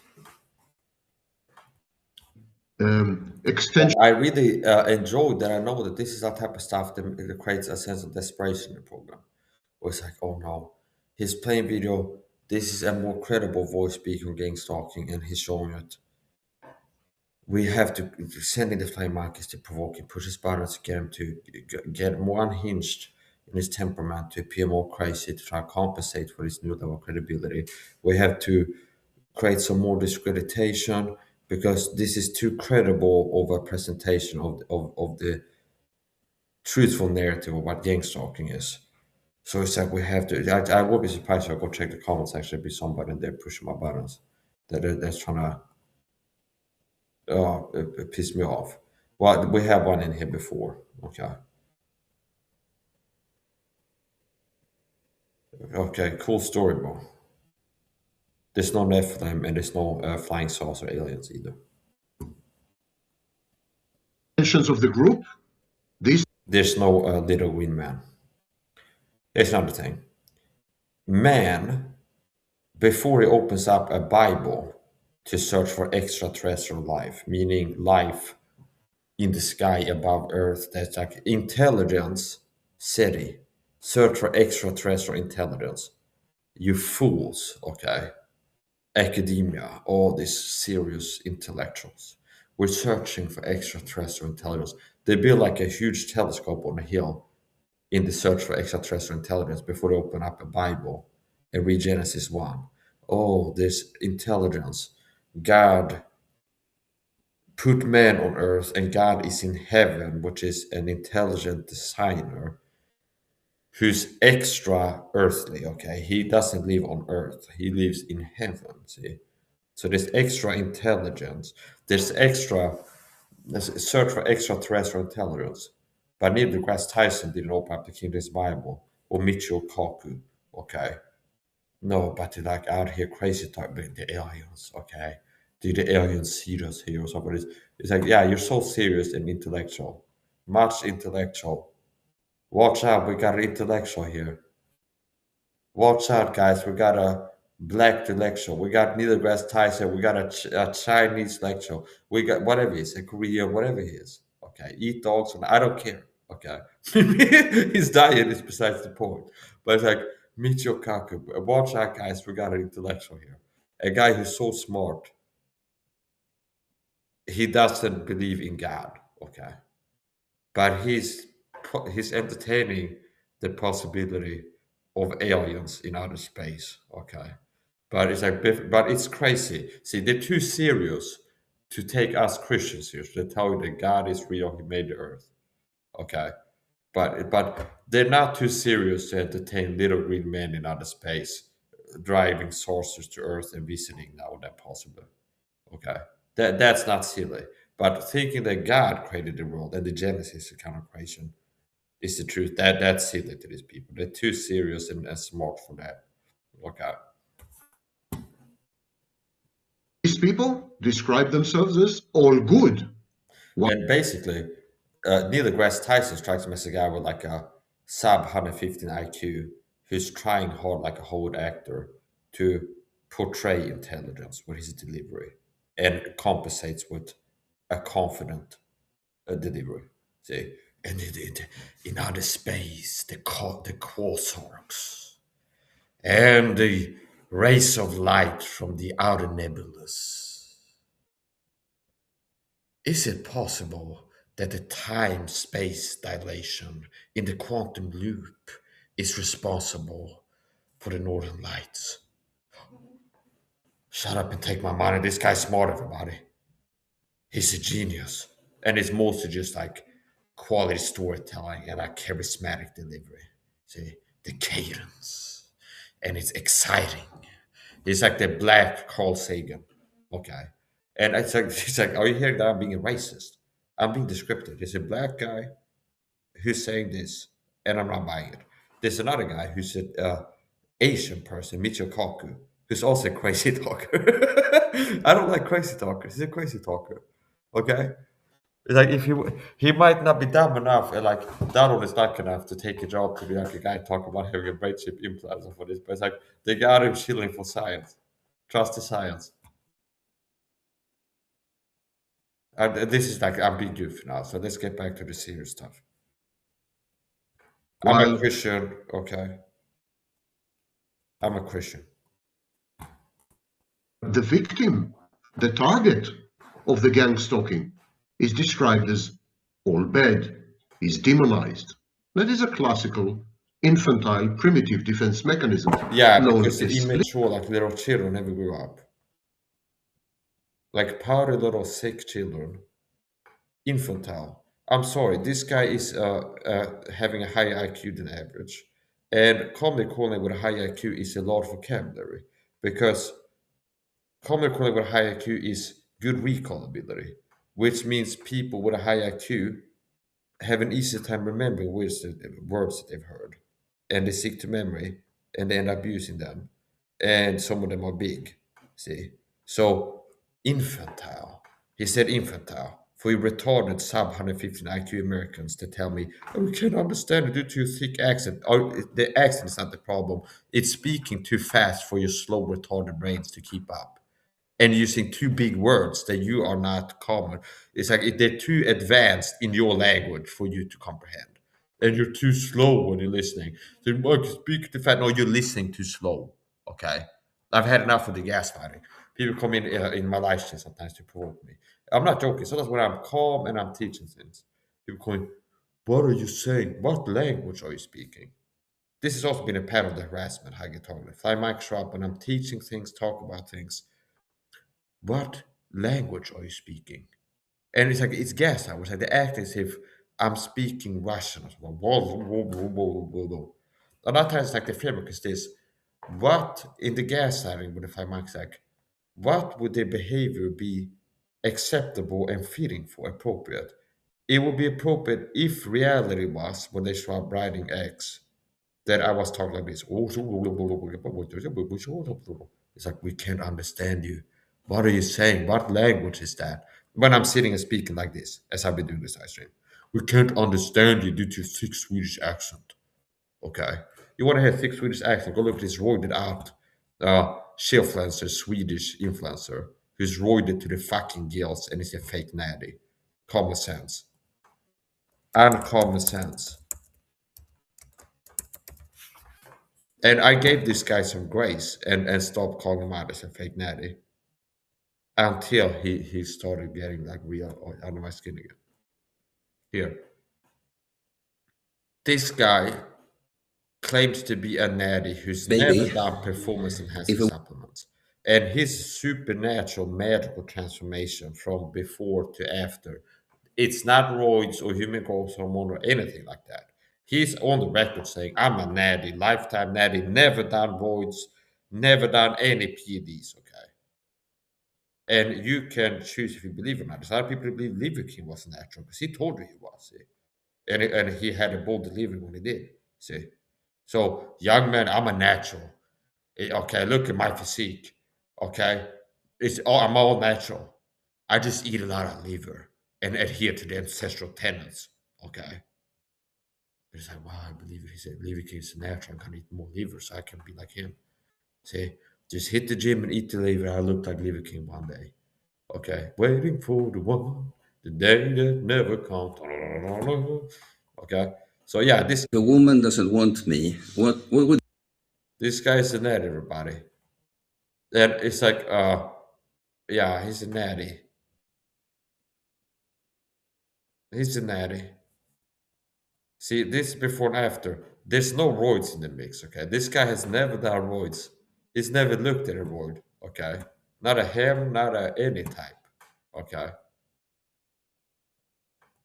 Tom Levy comes out, it's like, I'm a natty. I'd be like, yeah, that's incredible. But it's like, I might still not trust him 100%. But it's like, he's more credible as a natty bodybuilder. If Tom Levy gets a new YouTube channel, it's like Tom Levy MD, feed over 50, it's like science-based bodybuilding or something like this. And he's like in this video, trust me, he's like, yeah, I'm a natural bodybuilder. Over 50, I'm gonna get jacked as I can. Or something like this. It's like, be like, yeah, I can see how this guy could be a natty. Now, if he ends up looking like this guy within like 3 years, it'll be very hard to believe. To understand. It's like there's limits to how much benefit of that I'm willing to give people. So this guy claims to be a natty, okay? Look at his physique. And he's a natural, see? That's a natural physique. It's not gaslighting. He's not gaslighting the viewers or anything. He's showing you this physique saying, this is natural. I have never done performance enhancing drugs, okay? But he's not gaslighting and being narcissistic or anything. No. No. And he has young men looking to ask him how to get in shape, but they're not in my chat asking me about how to get fit. Whereas my physique is attainable and definitely natural, and not hard to believe there is. So I have physique that's better than most guys who are 36, and there's no roids required, see? But it's like people are like, oh, Mike, you're not roided out enough for me to ask about how to get naturally fitter. Okay. It's like people are, it's like, okay. Brothers come up, plans crave. Fitness influencers have what idiots crave. Lies to be suckered by, see? But it's like these influencers are narcissists. They got what I crave, narcissistic manipulators. I desire narcissistic manipulations and people lying to me. Then okay. And it's like, yeah, I like people that deceive me and lie to me. Okay. We're getting a little bit too. So yeah, I do not believe that this guy is a natty. Okay, a natural. Now the point is this: people come and tell me, Mike, I'm not joking. This experience with being gangstalked was like the cyberstalk is working to sabotage my content production in real time, which is why I started turning off the chat a lot of times. And it could be something where it's like I'm live, calm, cool, collected, and I'm living, ranting, and raving. And I'm appearing less insane, and my brain is working better because I'm not hyper-adrenalized in fight flight mode. Okay. So it's like we need to work to trigger him and provoke him with narcissistic abuse to be like at this. So today I'm going to talk about how the deep state work to control you. They control the media, they control politicians. They are working to keep you ignorant as to relevant factors of this. And it's always coming, we can't understand you due to your thick Swedish accent. What are you saying? What language are you talking? Is that Russian or something like this? And it's what? Gaslighting. It's like they're acting as if I can't be understood right now. And it is a pattern where it's like it's not just because it's organized.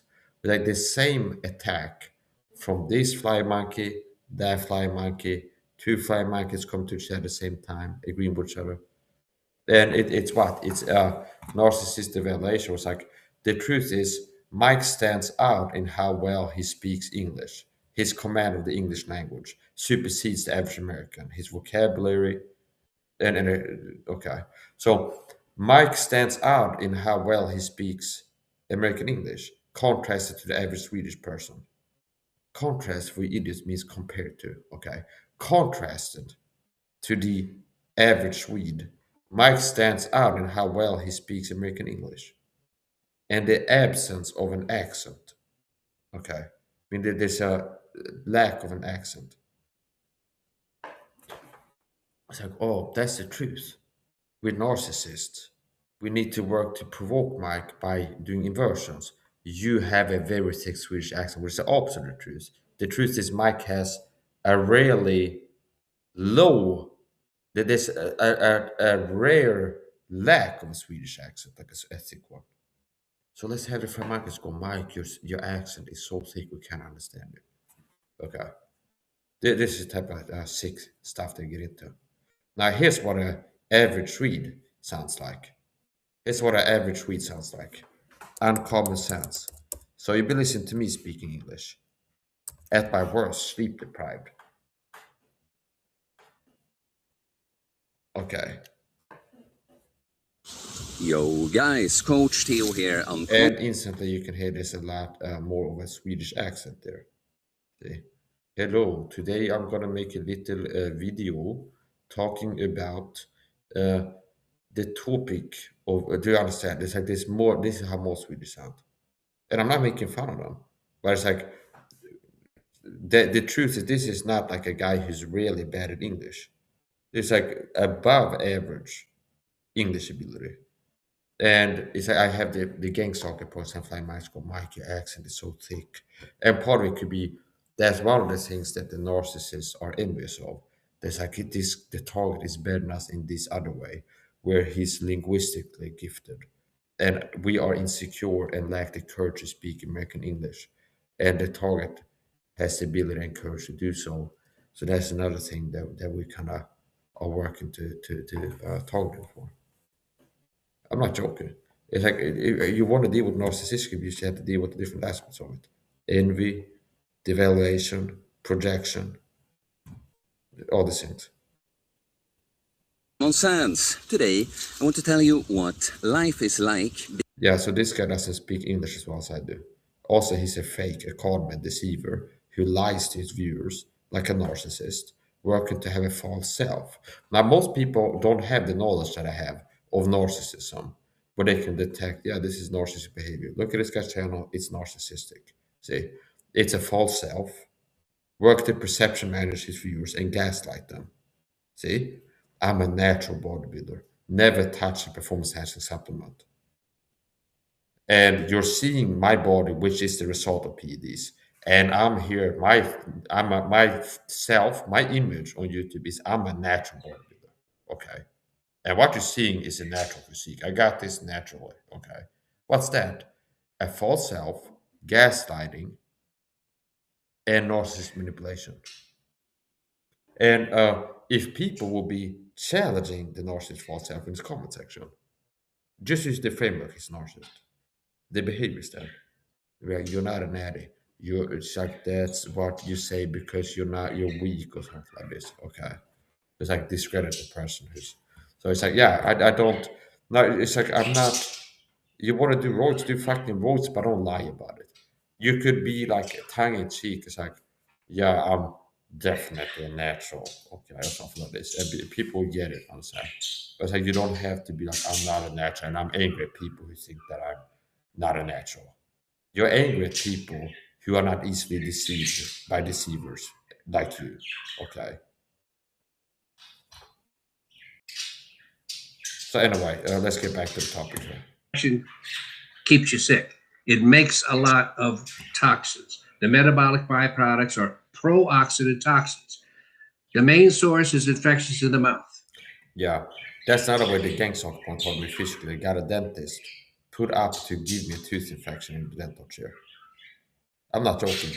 I went to a dentist, and the dentist acted as if they were trying to poke a hole in my tooth with a dental pick, dental explorer, and succeeded in it. She was poking at my teeth with this sharp metal hook until she got to this tooth and started poking harder and like, ow, until it hurt and broke through the tooth. And I guess that was her job. Just gotta keep poking until there's obvious signs of pain. See, and it's like, you let me know if it hurts. And I go, yeah, sure. And she starts poking. And then she gets here, starts poking hard and hard until it hurts. Okay. And I guess now it's like, okay, job done. I breached the tooth, created a cavity that will result in a bacterial infection, as I was put up to do by the Gangstalked program. Like Tarsus sets and see purpose in correct medical treatment. See. Now I'm still here. So modern dentistry has advanced to the rear, I've heard it said. So here's the point. My recommendation to you would be, if you go to a dentist, I don't believe it's crucial for them to use that pick. You could request, I don't want to use the dental pick. I've had other people tell me that, it's like, here's the point. Do you not understand how illogical this is, you fucking dentists out there? Like, yeah, it makes sense. We're the experts. So why do you have this sharp stainless steel thing you poke at people's tooth enema with? Is to feel if the enema is soft and mushy. If it is, you create a cavity by poking at it with a sharp metal instrument. Does that make sense? To protect the dental health. Okay, so it's like we're doing it so we can feel if the enema is compromised and soft. And if you poke it with a sharp hook, you're creating a cavity if it is. So it's like the diagnostics is creating a health problem. It'd be like X-rays, they give like 9 million Röntgens, and 9 out of 10 people that get this X-ray get cancer within a year. And they're doing it to check for cancer.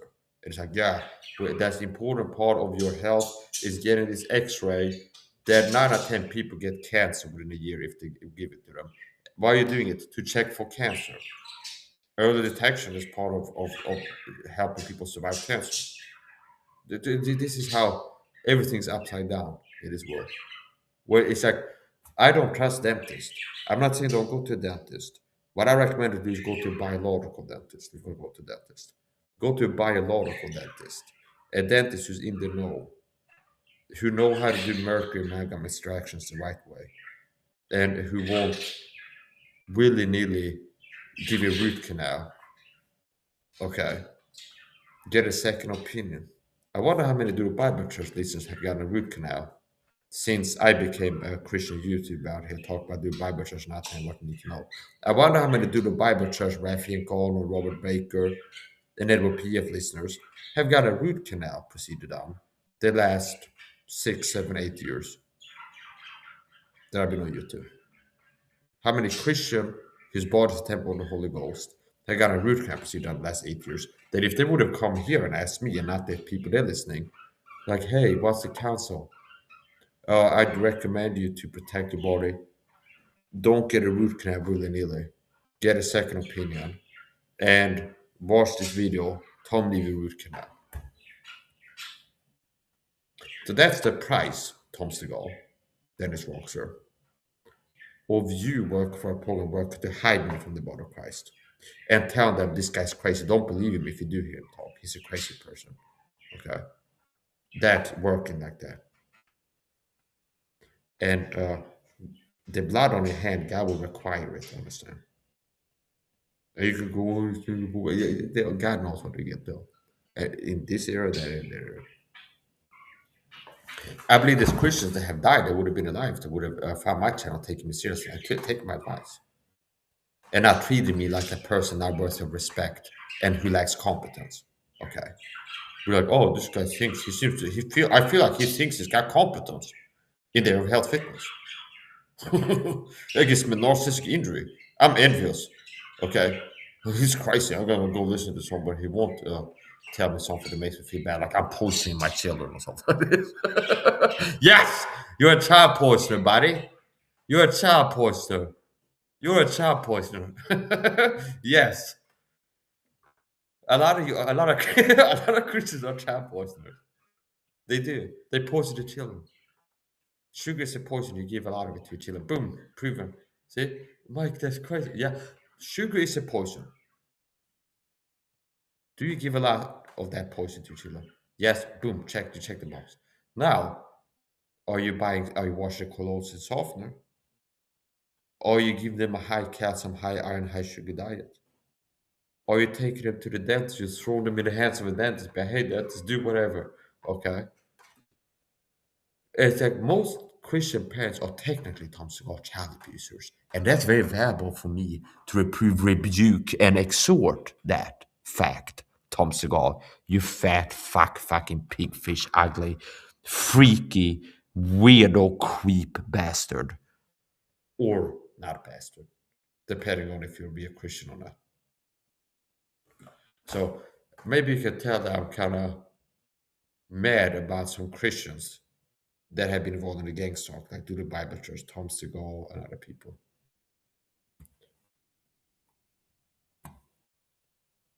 Splitting. At the same time, the group empowers its members, and there is a sense of grandiosity, narcissistic elation. Yeah, because like we are part of a secret club that are connected to the government, and we're like briefed on things going on in the target's home. So we have like a God sensation where it's like typically Christianity and American freedom basic. It's like only God has the right to know what human adults are doing in the privacy of the home. That's been classical Sweden, America.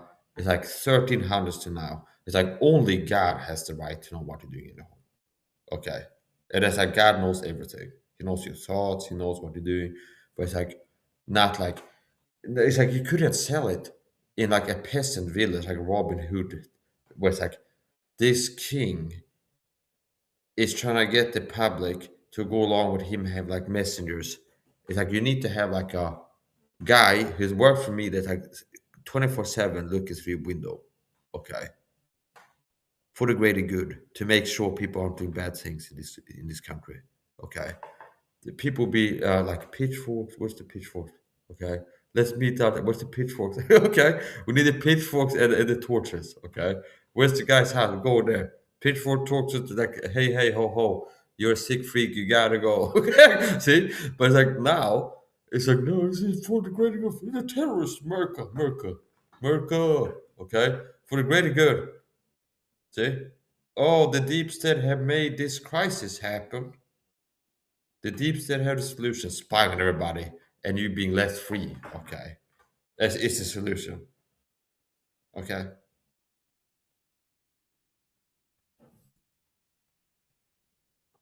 I don't know. It'd be like a dentist if they had like a candy bowl in the waiting room. It'd be like too obvious, like problem solution. It'd be like too obvious. People figure out it's a conspiracy. Understand? It'd be like you go to the dentist, and they have like a bowl. You know how you go to some place like a hotel foyer or someplace, and they have like a have a lollipop or something like this. Like if you book a room or something like this, you go to a pizza shop, they have like a lollipop for your kid. If you bring a kid, they stand in line to buy pizza for this. Now, if the dentist had like a bowl with candy in the waiting room, and people are like having sitting there having some time looking at it, it's so this not gonna take long until someone figures out it's a conspiracy. Okay, it's like the dentist that makes money from people having tooth infections has the candy right here. It's like, oh, it's intended to incentivize people to eat it, which leads to certain bacteria strains growing. which produce acidity, which acid etches holes in the teeth, which creates cavities, which means people have a tooth infection, they end up going to the dentist to deal with it. Do you understand? So it's like it would be too obvious. It's like if you find out like the dental Association of America was sponsored by Snickers and Coca-Cola, it is, okay, they wouldn't trust it much. Because like Snickers and Coca-Cola high sugar items to give people cavities. So it's like how interested is the dentist going to be in preventing cavities in you? If like they make money from you having cavities in this other way too, or something like this. Like, what is the point? So I'm a persecuted Christian torn widow. If I die, they murder me, understand? If I go missing, they murder me. If I have an accident, they murder me. If I become homeless, they made me homeless. I've been told with secret persecution for 10 plus years. And I'm tired of people not believing it, but it's like I'm being tirelessly kept speaking about it. So The empowerment is the outcome of the ability to inflict distress and pain and hurt on the victim. which is sadistic, okay? Which is sadistic.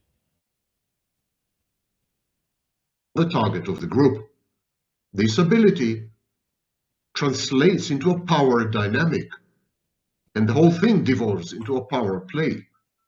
And this capacity to exercise power enhances the sense. And that's a delusion because I've been taught by flying monkeys like old frail women or old frail men or out of shape, unathletic, scrawny wimps that are not like hard and fast athletic alpha males. They're like trained to kill, okay? And but it's like they feel like they're in a position of power where they're like doing different narcissistic dog abuse types around you, and you're like, it's almost like how dare they? Like your target is like they're doing this. Like who is this? It's an average unathletic person who's a gang stalker. So here's the point, which takes my next point. I do believe they're part of it, depending on who you are. They can be more or less of a work to make the flying monkeys have false sense of security. If they're going to be in the room, same supermarket, same store, same cab, same place as you, targeting you, to be like, if it's too hard for them to get you to get the purpose to think like this guy couldn't harm a fly if he wanted to, then they had to get him to think that he would never want to, okay, if he could. See? It's like the end result is getting the flying monkeys to target you in the same room. So it's like whatever they gotta do. It's like this guy couldn't harm a fly. If he tried to hurt you, he would fail at it. If that doesn't fail, it's like too obvious. It's like if this guy wanted to hurt somebody, he could. It's like, well, he would never dare to try to hurt you, okay? He would never stand up for himself. He's a doormat, he lets me. He would never. Do you understand? They had to get him to believe that it's okay to do this. And David Bursens is a pastor I have talking for this program. He's a deep state side. He's been talking. He would have to lie to deny it. He's been talked to and done narcissist with sex in his videos after some of his videos.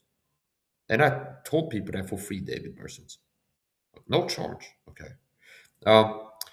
Pastor Tom Stegall is another one. Do the Bible Church on the whole. And here's how pathetic they are.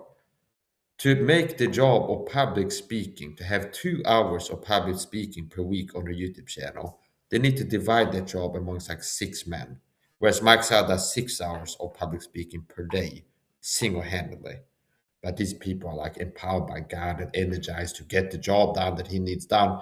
But there need to be 6 people sharing the workload of like 1 to 2 hours per week of a person speaking in a live stream. Okay. Wow, I'm impressed. Okay. 1 hour per week to the YouTube channel. A live stream 1 hour per week. 1 or 2. And not just that low, but they had to share their workload on like 6 people. Okay. Tom's to go, this guy, that guy. Okay. So it's almost like a mob job. See? Where it's like checking the box, I have a job. It's like, I'm Tom Segal, a pastor. And what is the job that he's getting paid to be able to be a pastor? Maybe 1 hour per week he's in a video, phoning it in. Like, yeah, so a lot of people do. Okay, 1 hour a week. And it's like full time, whatever he's getting money doing this. It's almost like it's like, what are they paying you to do? The same job that I do for free. See, teaching doctrine, live streaming, teaching the truth of Christianity, what the Bible is, the gospel, without being paid. It's like you're being paid to do like this much effort compared to what I'm doing, and you're being paid handsomely for being ugly and sucking at your job. Okay, whereas me, I'm spend like 6 hours per day live streaming. And just one of the things I do is preaching the gospel, defending it against false gospels, and exhortation, as it is. So it's like, I understand that's not the reason they don't like me, because like it's hard to compete with somebody that does a better job than you for free, and you're like trying to get paid to do worse of a job. And that's actually true. Influencers, Greg Doucette makes money being less valuable to his viewers than people tuning into my live streams. See? People watch Mike's video, the top of clavicular and looks maxing. It'd be more valuable. But they learn watch that video. They hear about vitamin C megadosing, sugar make you ugly, how you can slow down aging. See? Whereas Greg Doucette is going to be, ha ha ha, gossip queen, clavicular is a weirdo, buy my supplement Turkesterone. Turkesterone, and every video is like an ad for Turkesterone. See? Once again, a person is less valuable than me, less competent, less valuable, and he's making money. So no wonder it's like this is part of like the matrix system where it's like it's all a scam, understand? Whereas like, it's not that the best and the most competent and valuable rise to the top. We don't live in a meritocratic system, pure meritocracy. And Jordan Peterson is going to have to stay in denial of that, or be part of the tyrannical cover-up of that. And that's a bitter choice, Jordan. To either have to be in denial that we don't live in a meritocratic system, that that's a scam, that we don't live in a meritocracy. We live in a world where the most psychopathic, antisocial people are allowed by the deep state to make it to this level where they can make money on YouTube. And other people that are better than them are like, this guy is going to have growth organically unless we work to sabotage it. See? Okay. And that's the reality. And either you're going to have to stay in denial to that, or you're going to have to be like knowingly part of it. Okay. So it's like, now, or the third choice would be to be like me, to be like, fuck you bitches, I'm going to heaven if you kill me. I'm going to tell them everything.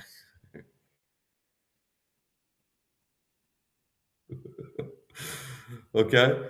That's the third choice. Like, get saved, Jordan, for real. Okay? Not like the fake getting saved, but you really get saved, and now you can really be courageous and be like, fuck you guys. I'm going to be a quality teacher, speak the truth now. Like, period to end. Like, beginning to end. It's like, I don't, but when they were going to kill, I don't care. I'm going to heaven if you do. So now that's another thing that can make a person more dangerous than deep state. Being a person is like, if they take me out, notice how that makes you less manipulative. If you don't walk around being scared to die all the time, it's like you're hard to control. Okay. Of omnipotence. There are also grandiose reactions and narcissistic elation, which have to do with the arcane language of the group, the secret knowledge within the group. Yeah, like to the Bible Church commenting on my private life in the sermons, like veiled, very subtle though. It was like today I talked to my wife on a video call, and then tomorrow Tom Stegall in his video works in a reference to something I said to my wife in a personal video call yesterday. This is the level of sickness that these people are involved in. Okay. It was like, oh, I feel violated. It's like they're commenting on my private life and conversations I have with loved ones. See, this is part of talking. It might sound crazy, but that's part of talking. Was like the seek knowledge part of it is you're being spied on if you're talking at all.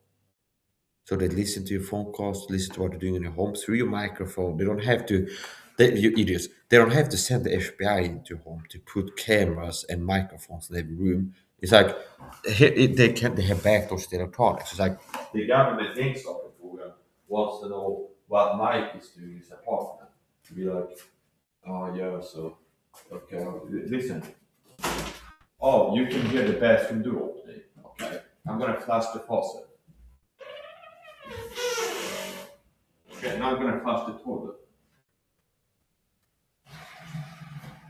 So, do you see how the government, by just listening to me through my own laptop, can know if and when I'm in the bathroom? Okay. So, anyway, here's the point.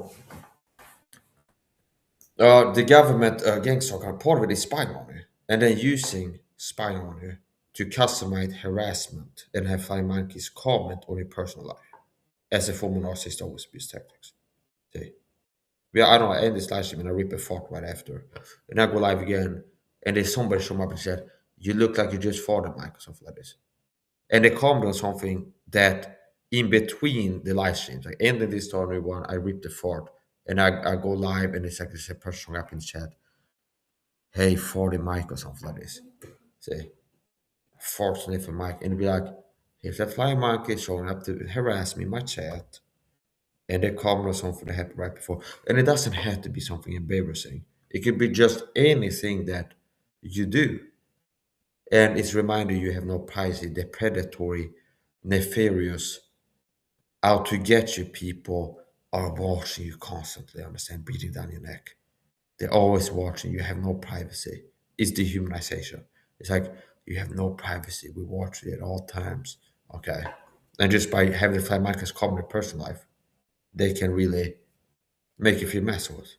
And it's not like, oh, if you're strong enough, it's not gonna bother you. It should bother you. Like the founding fathers would be really mad if King George was having spying on them in their homes, okay, and like listening. King George was sending like minions to the founding fathers' bedrooms, like listening to what their their bed talk. It'd be like, oh, he said this. I love you, my wife, for this. Then let's have somebody in the town square tomorrow like comment, like reference what this guy said in the private home bill. Do you know how the founding fathers would be at least as irate as I am about the same targeting, and I would say more. It might be such a because it's been like bowling frog to this point.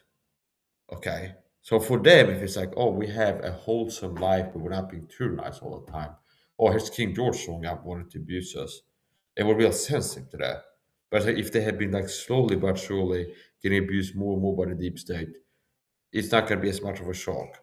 But do you understand? So especially given like the sudden, if they like wake up here and be like, hey, it's John Adams, something like this, or do you understand? Or the guy is like on Mount Rushmore. They'd be like, hey, here's what's going on. I'd be like, man, young man, if you tell the truth, we have to go kill people right now. So that is okay. So, it's like, I wouldn't be surprised.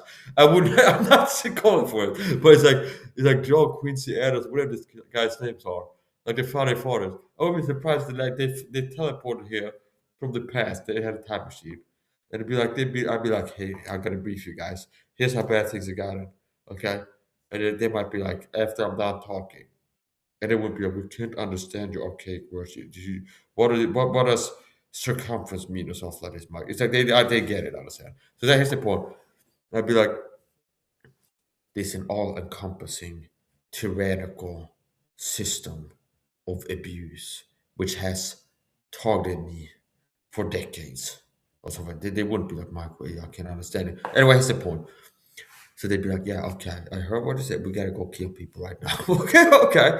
We like, what weapons do you have at home? We getting it. We gotta go kill people, Mike. Okay, I wouldn't be surprised. I wouldn't be surprised. Be like, we need to write some documents, upload a Rambo video. Was like, here's what we're mad about, okay, and we're going to kill people now, okay. I wouldn't be surprised. Okay, we're mad about this. Okay, this is being done to us. Here's how we feel about it. Taking up on we fucking killing these motherfuckers. Bam, bam, bam, die, motherfucker. Okay. See? That's how the founding fathers would react to this. Oh, you mean like me? It's like, oh, Mike's energy is like he's ready to rip people's heads off. Yes. Guilty as charged and proud of it. Okay. If that's the charge, it's like Mike, you're I feel like you're ready to kill people that are abusing you and are tyrannical, just like the founding fathers were. If that's what you feel, okay, Maybe you're right that that's how I feel. Okay, now feeling and doing are two different things. There's a point. A patriot in times of what is it? Peace is a weird thing. Like this, in times of war. See, there's like people that are out here like I'm fighting the deep state tyrants in the info war. See, that's weird. See, I don't have other Christians. Yeah, we haven't bought on these to bail. We're all resisted. No, you're pathetic, is what you are. And your wives know that. They can sense your beta entity by being like a cock to the deep state. There's a coward who's afraid to be a conspiracy theorist and being laughed at and taking a stand and making you to be those standing up for what you believe in. Okay. So here's the point. So whatever is the point. You're cowards, okay? The other question is, what are you doing? What are you doing? Are you doing anything? Are you fighting anything? For, against? Maybe you're being just a troll in comments wars. Wow, what a tough guy. Are you fighting for freedom, for liberty, against tyrants and deception? Are you risking your life doing so, as I have been? No. Okay. So I'm not trending anything. We got to disclaimers after certain rants. They get too livid. But it's important. I'm so upset about the tyranny that I think that I might feel like the founding fathers did, like before they took up arms and started fucking blasting. Okay, so anyways, they started blasting, bang, bang, bang, motherfucker, die, motherfucker, bang, bang, bang. Okay, just like that, like the musket, the brown vessel, or whatever it's called. They just how they were holding it. Okay, and it's like somehow it's semi-auto too. Okay, see, which is bang, bang, bang, bang, motherfucker, die. Okay, see, I can picture it like the black guy, Quincy Adams, or whatever his name was. He was part of the Constitution.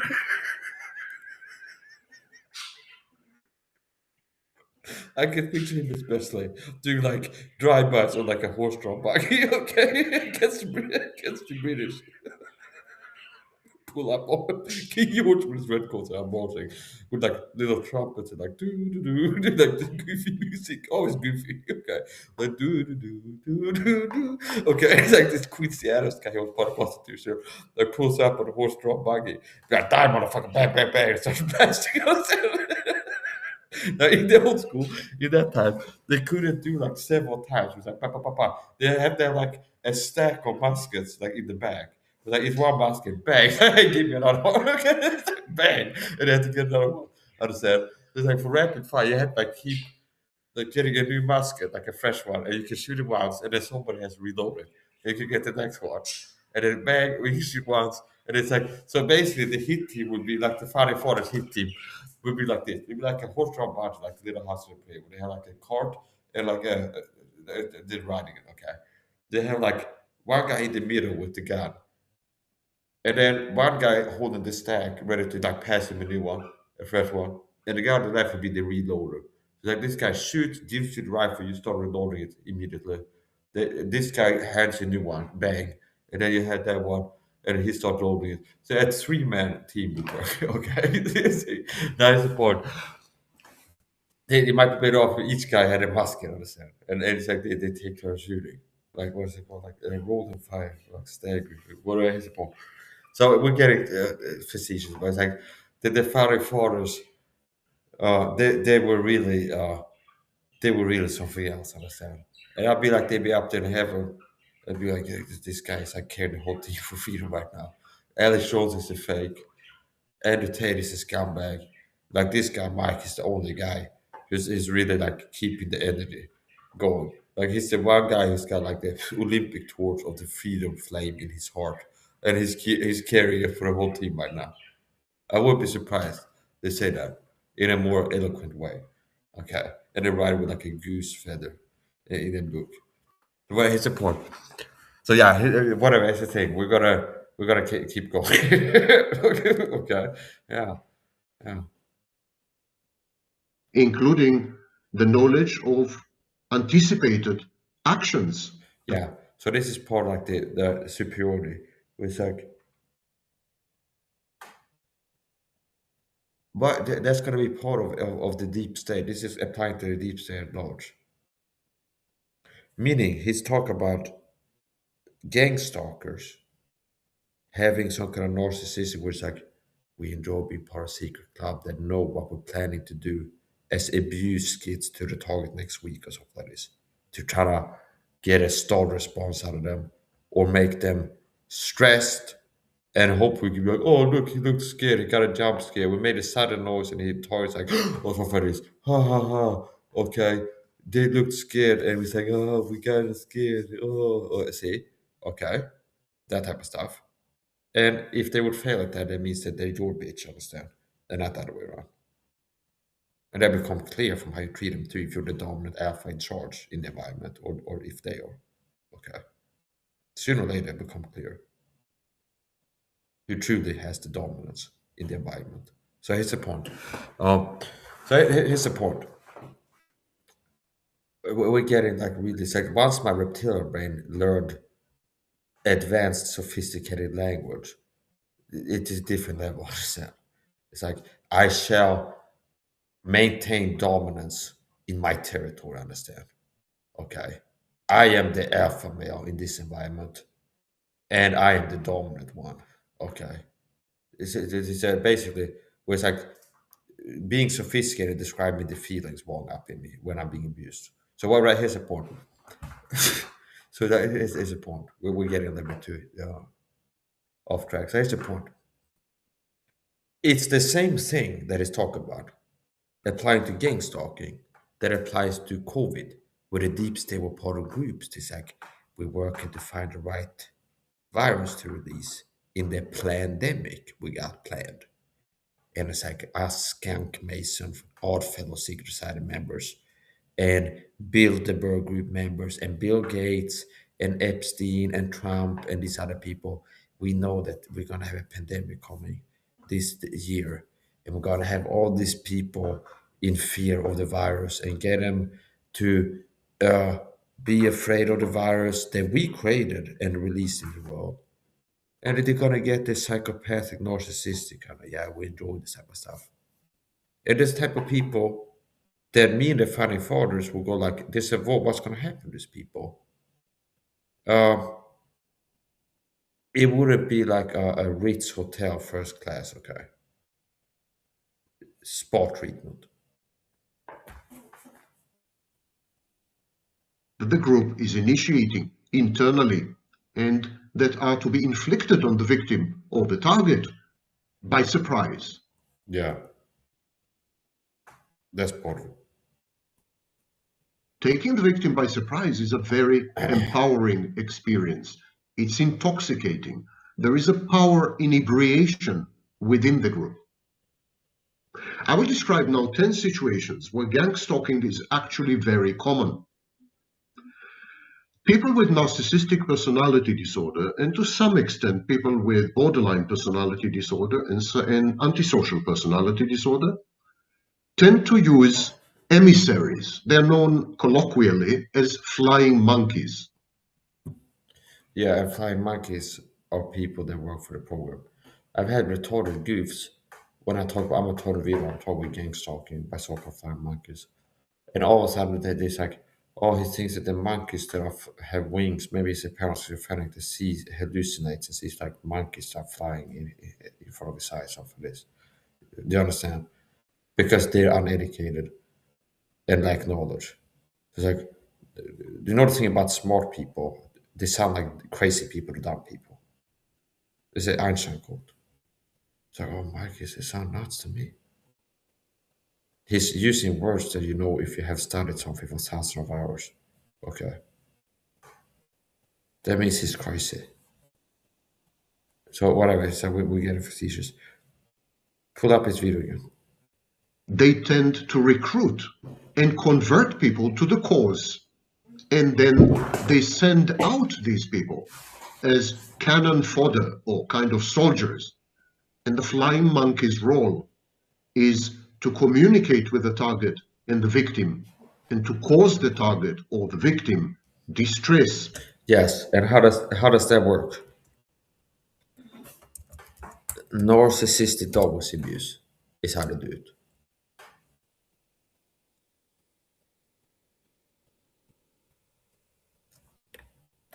Have you ever experienced abuse where only you were the one who knew it was abuse?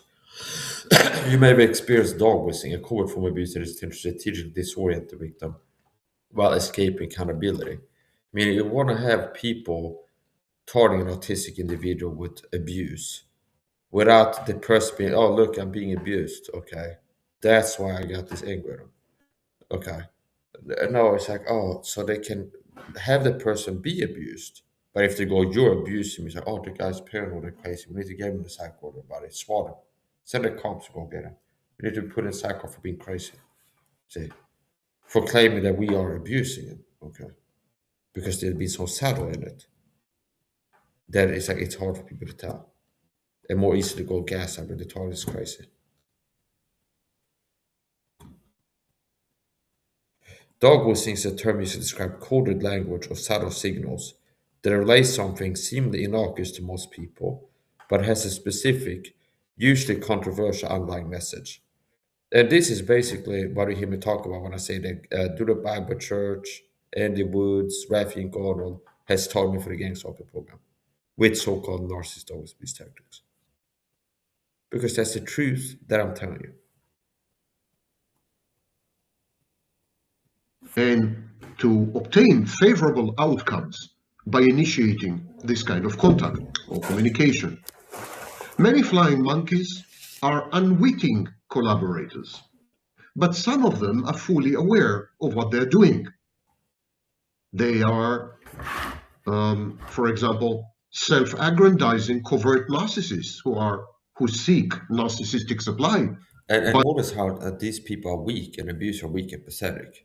Meaning, if I want to feel empowered and have like supply where I feel like I'm having competence, it's like there's many things like I can make a video teaching people how to cure depression, live on Rumble, or I have overcome panic attacks.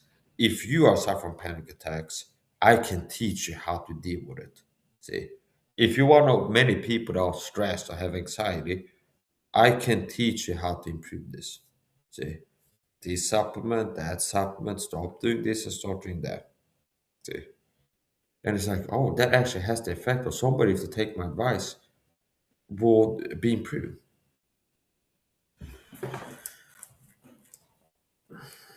By creating alliances and coalitions with the group. They could be psychopaths who are out to secure some goal. They could be simply people who enjoy drama and thrill. They're thrill seekers or risk takers, a bit psychopathic. There are many free riders within a typical situation of gang stalking. These are people who are more or less lurking or observing the action as a form of entertainment. So flying monkeys and unwitting collaborators create conspiracies, but not in the conspiracy theory. Word of the day, Josh Brolin, shill bitch assness. A combination of a deep state puppet shill and a bitch ass passive aggressive coward beta bitch. Okay. See, a shill bitch ass. Okay. Word of the day, shill bitch ass. Okay. It's a compound word. Shill, bitch. It's a person who's a shill for the psychopathic deep state power elites that is being a real bitch at the same time by being passive aggressive and fucking around. Okay. See, maybe you can make that. Maybe I'd mention it. Maybe I make a post just to show you, send a message at Josh Brolin or something like this, and then make like a little acting skit like I just did here, only on Instagram. Be an ad mention you on Instagram, and I hope you'd be like responsive. It's like so many beefs. They say I can't get to them all. They say he knows what's going on. It's like, no, it's the point. Far and away. When you have sense, conspiracies, when I say conspiracies, I mean structural, goal-oriented alignments. And so they create conspiracies, and these conspiracies are rigid. They have the goal of diminishing, hurting, disabling, attacking, distressing the target. Yeah.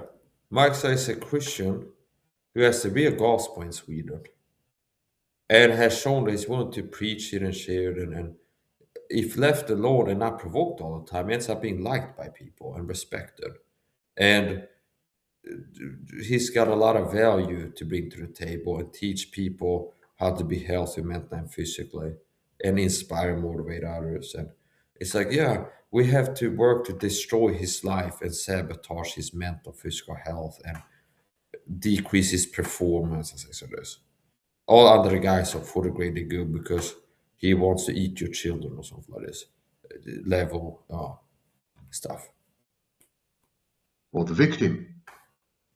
This is one form of gang stalking. Another form of gang stalking is loose networking, like-minded coalitions or alliances of like-minded people who regard the target or the victim as a legitimate vector of attack.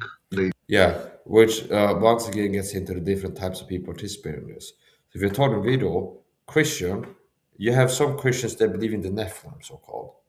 Now all they gotta do is like work to be like, hey, this guy is a Nephilim, and be like, yeah, he's a demonic object, spawn of Satan, and we're all joining forces to fight this person who's like a impersonator of a human or something like this. If somebody's crazy enough to believe that type of stuff, like the Nephilim are walking among us already or something like this, it's like it's not that big of a stress. All they gotta do now is get you to think that this specific person that Deep State One target is that, okay? And they can get you talking. If somebody says church like David Bursins or Stephen Anderson, that believe they are reprobates that cannot get saved and are like extra wicked evil people or demon possessed, I can detect like Saha avatars. It's like, yeah, Brandon Holthouse, most likely it's like he's like, yeah, Mike is demon possessed. That's why I tell myself to feel okay, retarded for the deep state. He's a demon possessed person. Other people that might go, Mike is a reprobate. Okay, he's a reprobate. People are majoring on that thought. There's reprobates out there. They're too far gone. Not all of them not say they cannot be. Okay, they're past the point of no return spiritually. And Mike is one of them. It's like, oh, now there's a different type of. It's not like a normal human. It's a different category. It's like an extra bad evil human, satanically somehow more evil than others. Do you understand? It's dehumanization. So if you have Baptists that believe in the reprobate heresy, that some people reprobates, and they're part of gang stalking, and the deep state can use deep fake videos and fake evidence and testimony and like things taken out of context, cherry pick and things like this. To be like, yeah, Mike's a reprobate. Now they can be like joined forces to fight the evil reprobates in society for the greater good or something like this. So, as part of a group effort, there's also poisoning the person, trying to make them have an accident now and then. That's things like this. So.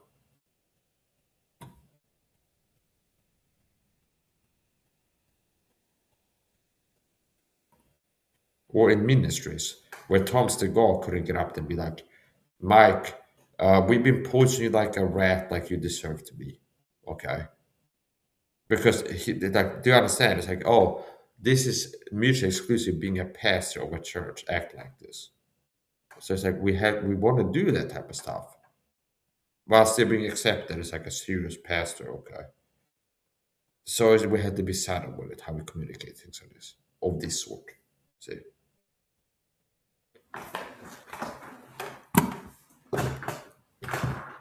You have heart disease.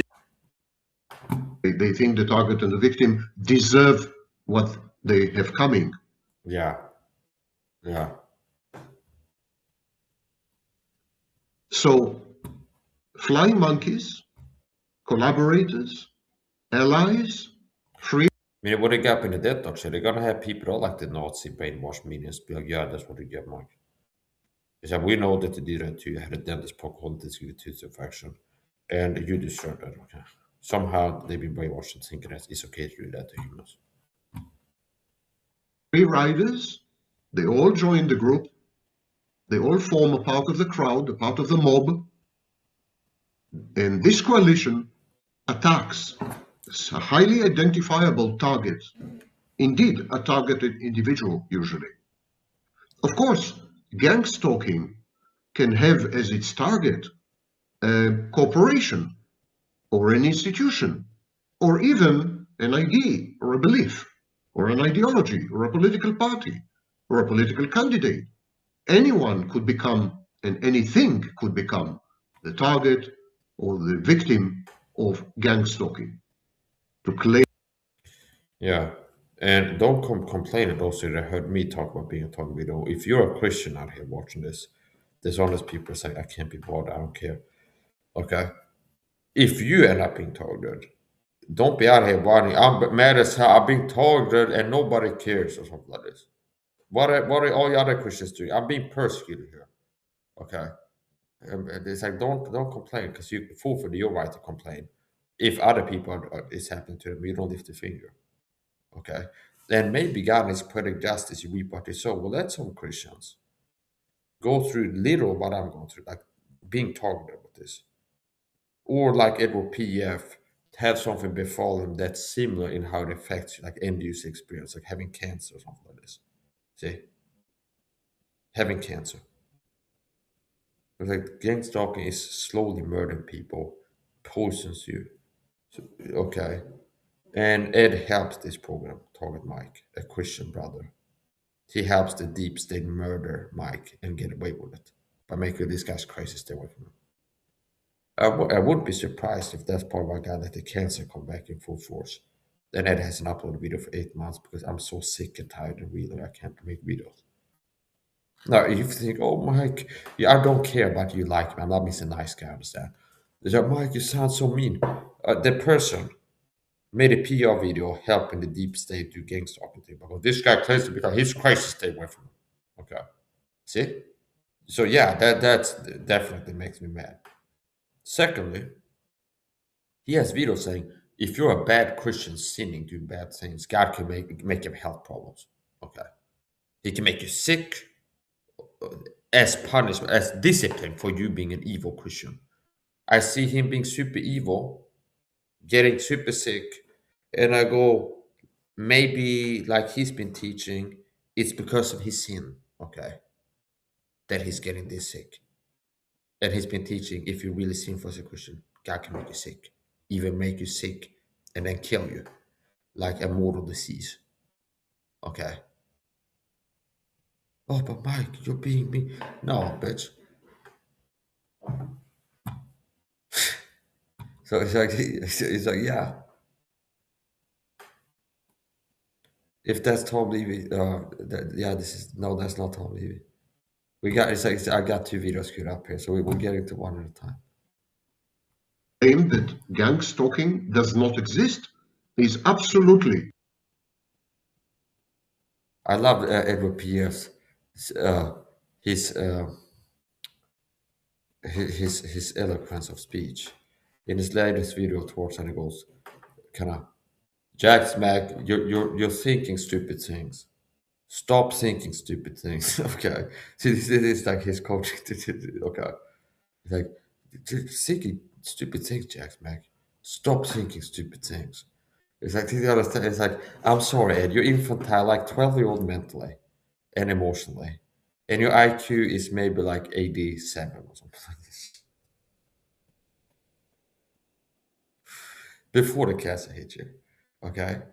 And it's like, it's not easy to be a guy like you in the world that's so complicated and complex, and there's so many things to absorb and analyze and try to understand. And I don't have a strong base. I can't remember things. If I want to talk about a doctor, I had to buy a comic book on Amazon, like a training would be like, I'm going to talk about Dr. X book to discuss just this. Yeah, I understand it's hard to be a 12-year-old in a 50-plus-year-old man's body. And we're talking 12-year-old emotional maturity level, like more precisely, and IQ. Okay. You're basically, in my book, like a 12-year-old in your IQ and emotionally.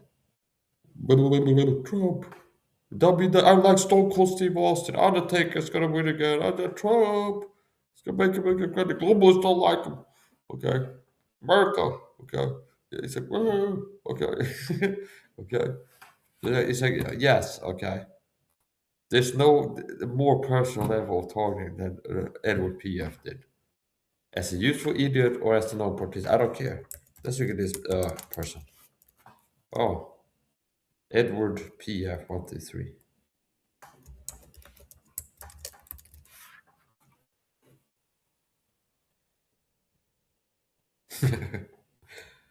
Okay, so here's Edward P.F. And remember, if you look at me being on camera, teaching things, I'm more impressed than he is. But when I started having fun out with this person, oh Mike, you're envious of it. Okay. What would I be envious of? That he's less handsome, older, less talented, doesn't know the Bible as well as I do. Okay. It's not as charismatic or personable, in other words. Um, has less energy. And well, because Ed has 4,000 subscribers on YouTube, and I have 3,000 like 4 years into this channel, and it's been on YouTube working hard for 15 years, and he made it to 4K subs. Okay, wow. Okay, this guy is really like, people see this guy, they're gonna see like, wow, this guy has some greatness. I gotta subscribe to him. He's got some talent, some ability. Okay. It's like, yeah, I'm jealous of LP for being a retarded idiot. He's less handsome, less energetic, older, sicker, more tired, knows the Bible less talented, uh, and is mediocre. Whereas I'm extraordinary. Yes, I'm jealous of him. Gaslighting psych, okay? It can't be that you're upset because he's being narcissistic.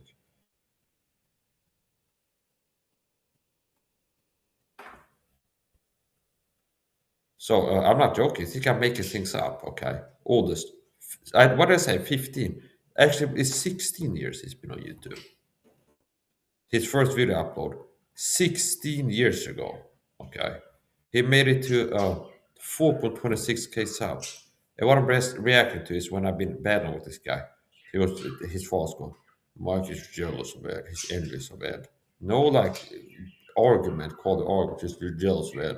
And I'm left to guess how that makes sense. Like, what am I supposed to be jealous of? That he's got more subscribers than me right now. Whereas I've been getting more subs per month than him. He's just been on YouTube for 15 years and me for less than 5 at this point. And I'm like already catching up, see. So it's like people are maybe wait for the next war on terror where the globalists blow up the mall in your city or something like this, and then tell the Polish people did it because they found minerals in Poland or something like this that the globalists want to get hands on. Okay, so it's like they have the CIA blow up the mall using a patsy. Be like, this is the Arabs did it, and Trump be like, yeah, well, let's turn Poland into a glass parking lot, America. Okay, they are the bad guys. Either with us or with the terrorists. Okay, look at CNN. Yeah, the Polish people did it. They're the bad guys. Okay, and everybody's like, well, let's go to war about it. We gotta go to Poland, kill them all. Okay, it's not my fault that you're this type of person. Now. It's not. Okay, so yeah. So anyway, it's point. 16 years ago. Okay. Oh my God. Yeah, I'm so jealous of Ed. Uh, let's look at my channel. Oldest. 5 years ago. Okay. 283K subs. Okay. Whereas Ed has been on YouTube for 15 years. He made it almost to 5,000. Okay. Yeah, Ed, I'm jealous of you. Yeah, you're just so superior to me. Okay. You have the right content books at home and you had the ability to go live and parrot the pages in the books. So it's like, wow, I wish I could be able to do that one day. Like buy content books off of Amazon and go like, face low, this berserker says this. But well, yeah, that's how it is. Kind of like, oh, it rains in the summer. Or something like this, okay. So it's like, I almost feel sad. I almost feel sad, okay, for you. You could have done something. You could have got something special done if you wouldn't be like hell bent on living a sinful life. Okay. being a wicked sinner. Okay, if you wouldn't be like holding on to your truth and the Holy Spirit's like, hey, Ed, come over here. You go, I'm not listening. If you wouldn't have believed like that, like intensely, you could have been something. You could have been a contender of the doctrine.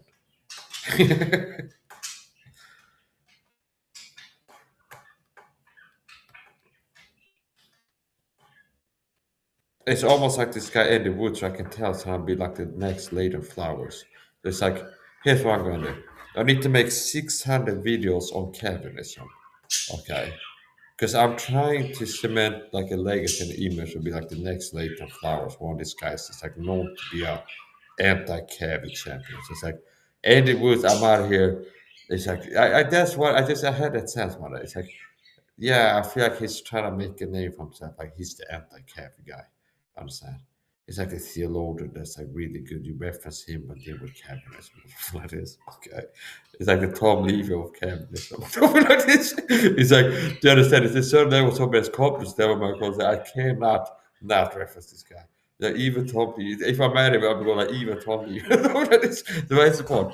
But like Eddie Woods, I believe he's trying to make a name for himself to be like yeah, he's a household name. He's the anti-Catholic guy or something like this.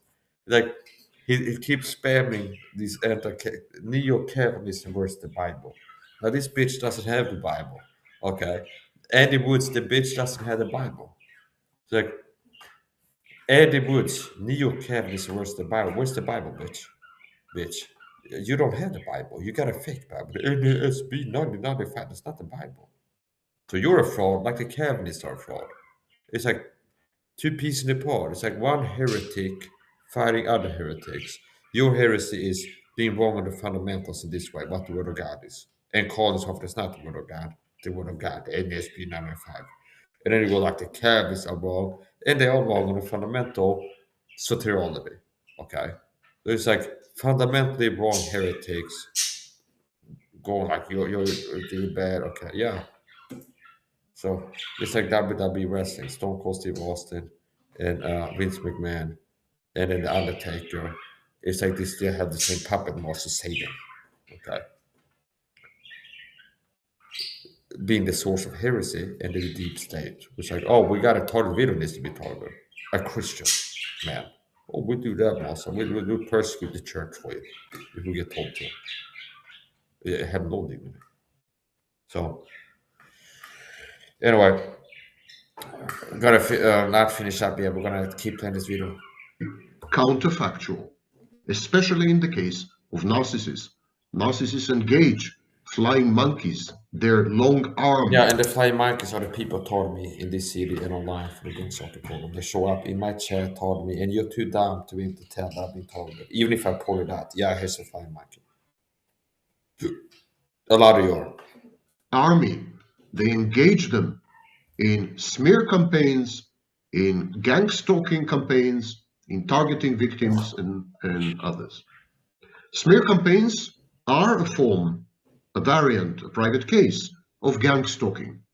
They involve the spread of falsehoods, defamation, and libelous claims, all of them wrong and all of them lies.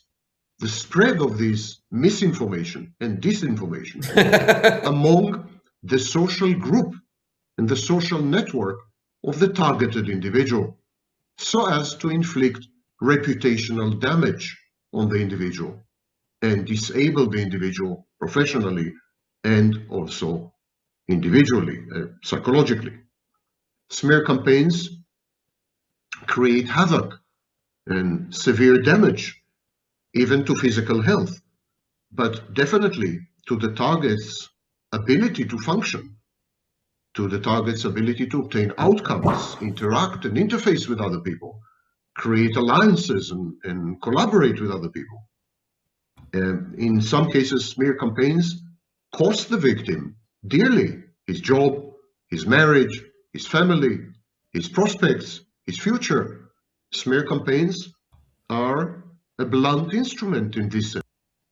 yeah, because it doesn't matter. It's like they're working to decrease your influence and credibility generally. So if you're a Christian, you have to be a gospel, They work to make it less effective because like, if you're someone in this city, being a Christian Tornado, why would I get into this city, go soul winning and talk to people? It's like, no, you're the guy I've been told is a pedophile that wants to eat my children and stuff like this. Okay. Do you understand? They say it doesn't matter what you're doing.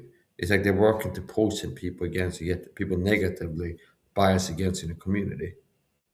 And they've normalized abusing you and getting you to be like enemy number one in a community. So if you like, I had the ability to get on, it's like they're already like kind of kept you from laying a foundation. And it's like several that you can do. So another thing that I love is when I post in health fitness groups and people are narcissists and get jealous. And they need to be like, Mike, I want to attack your physique. And a lot of them is like, you need to, but like, who the fuck are you to decide what my body should look like? Okay. I'm ripped lean, and this is what I look like. And you go like, Mike, you need to bulk up and add 25 kilos of, it says who? Okay. I want to maintain a lean, athletic, pro boxer athletic physique, which I have. The build of a welterweight in the UFC or boxing.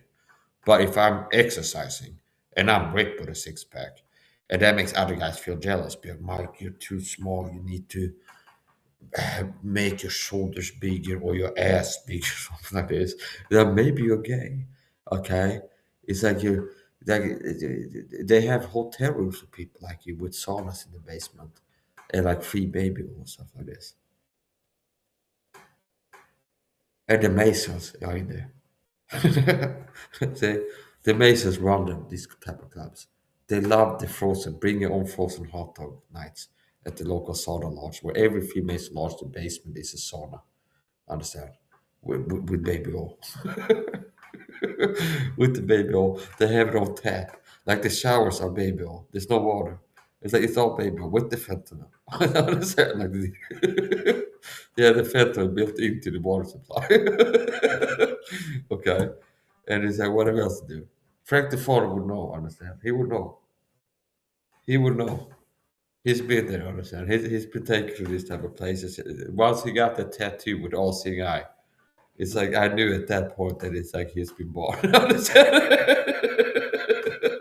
It's like he's been to the Freemason clubs and he's been reading by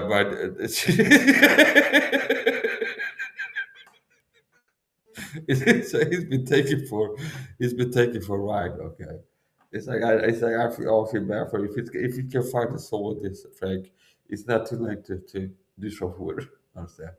I mean, if they got your soul, if they got your soul, if they got your soul, it's like I can't help it at that point. I'll be facetious. You don't have to worry about it. There's nobody that can lose the soul. If you're alive, you have a soul, you can get saved. You get saved, Frank the Former. Or you can let the Freemasons do what they're gonna do. So, oh, look at this. 31 views. I just love how Christians are so receptive to the truth about the satanic world system and how this world really works, like Hollywood hiding evil plans in plain view. Okay. I just love how receptive the body of Christ has been to this type of truth. And like showing up in my chat, showing interest and things like this. Wow, that's interesting. Can you tell me more? I just love that. Okay. Illuminati Hollywood foreshadowing. Or 9/11 movie always released 99 9/11. And it's like this type of stuff that I guess Edward PF, if you will check my channel, say, oh, this guy's nuts. Okay, he's bonkers.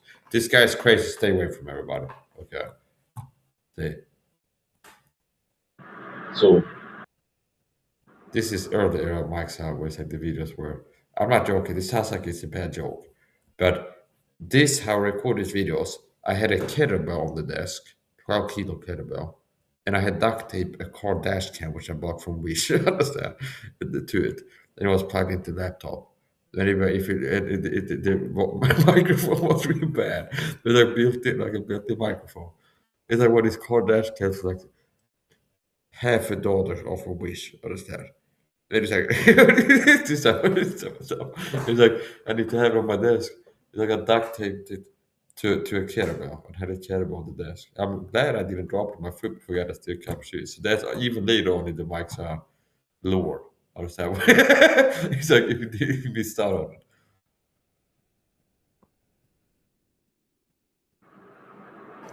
Airplane. So they're telling you America. Maybe it's time I do not want this, but basically, a picture has 1,000 words. So it's a movie. Here's a past frame of a scene, and what I'm telling you is this is the deep state telling you we're gonna have two towers hit by an airplane, or more than one, on 9/11. More than 10 years before they did. Okay, and because you're retarded and evil, if you watch this and you go like that's not real. Michael Perry on the crazy. You reach that's not real. No, that means you're crazy and dumb. A combination of both. Okay. You don't want to see the truth.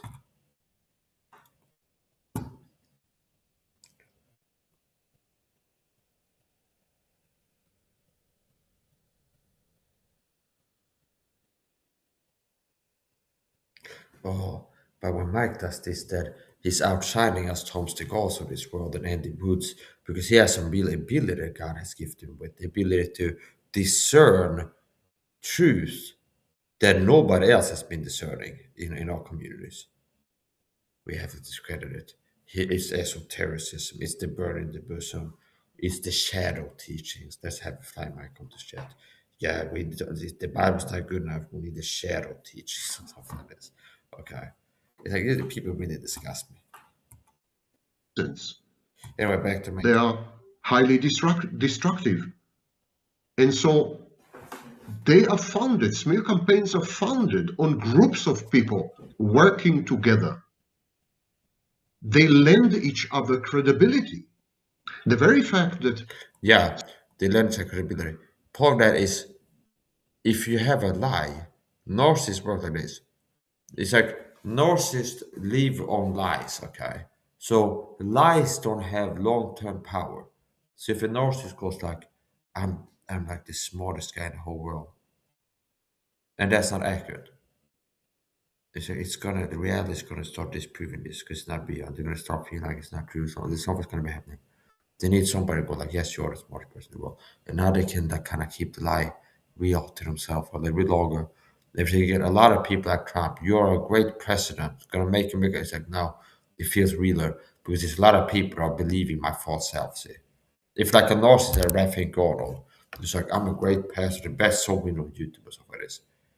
Okay, and if he's got a lot of people kind of like, yes, that's who you are, he can leave that lie and feel like it's real. Okay, but if you be like on a deserted island, he wouldn't be able to enjoy it. several or multiple people are involved spreading the same claim, the same falsehood, the same lie, lends the lie or the statements credibility. It's like if so many people are saying the same thing, it must be true. There is no smoke without fire, and so on. So gang stalking in this setting is about establishing the credibility of the false claims that are used to attack the victim or the target. We come across gang stalking in a formalized, structured way in cults. Cults define an in-group versus an out-group. The out-group are the enemy. The out-group are out to get the members of the in-group. And so cults are highly defensive.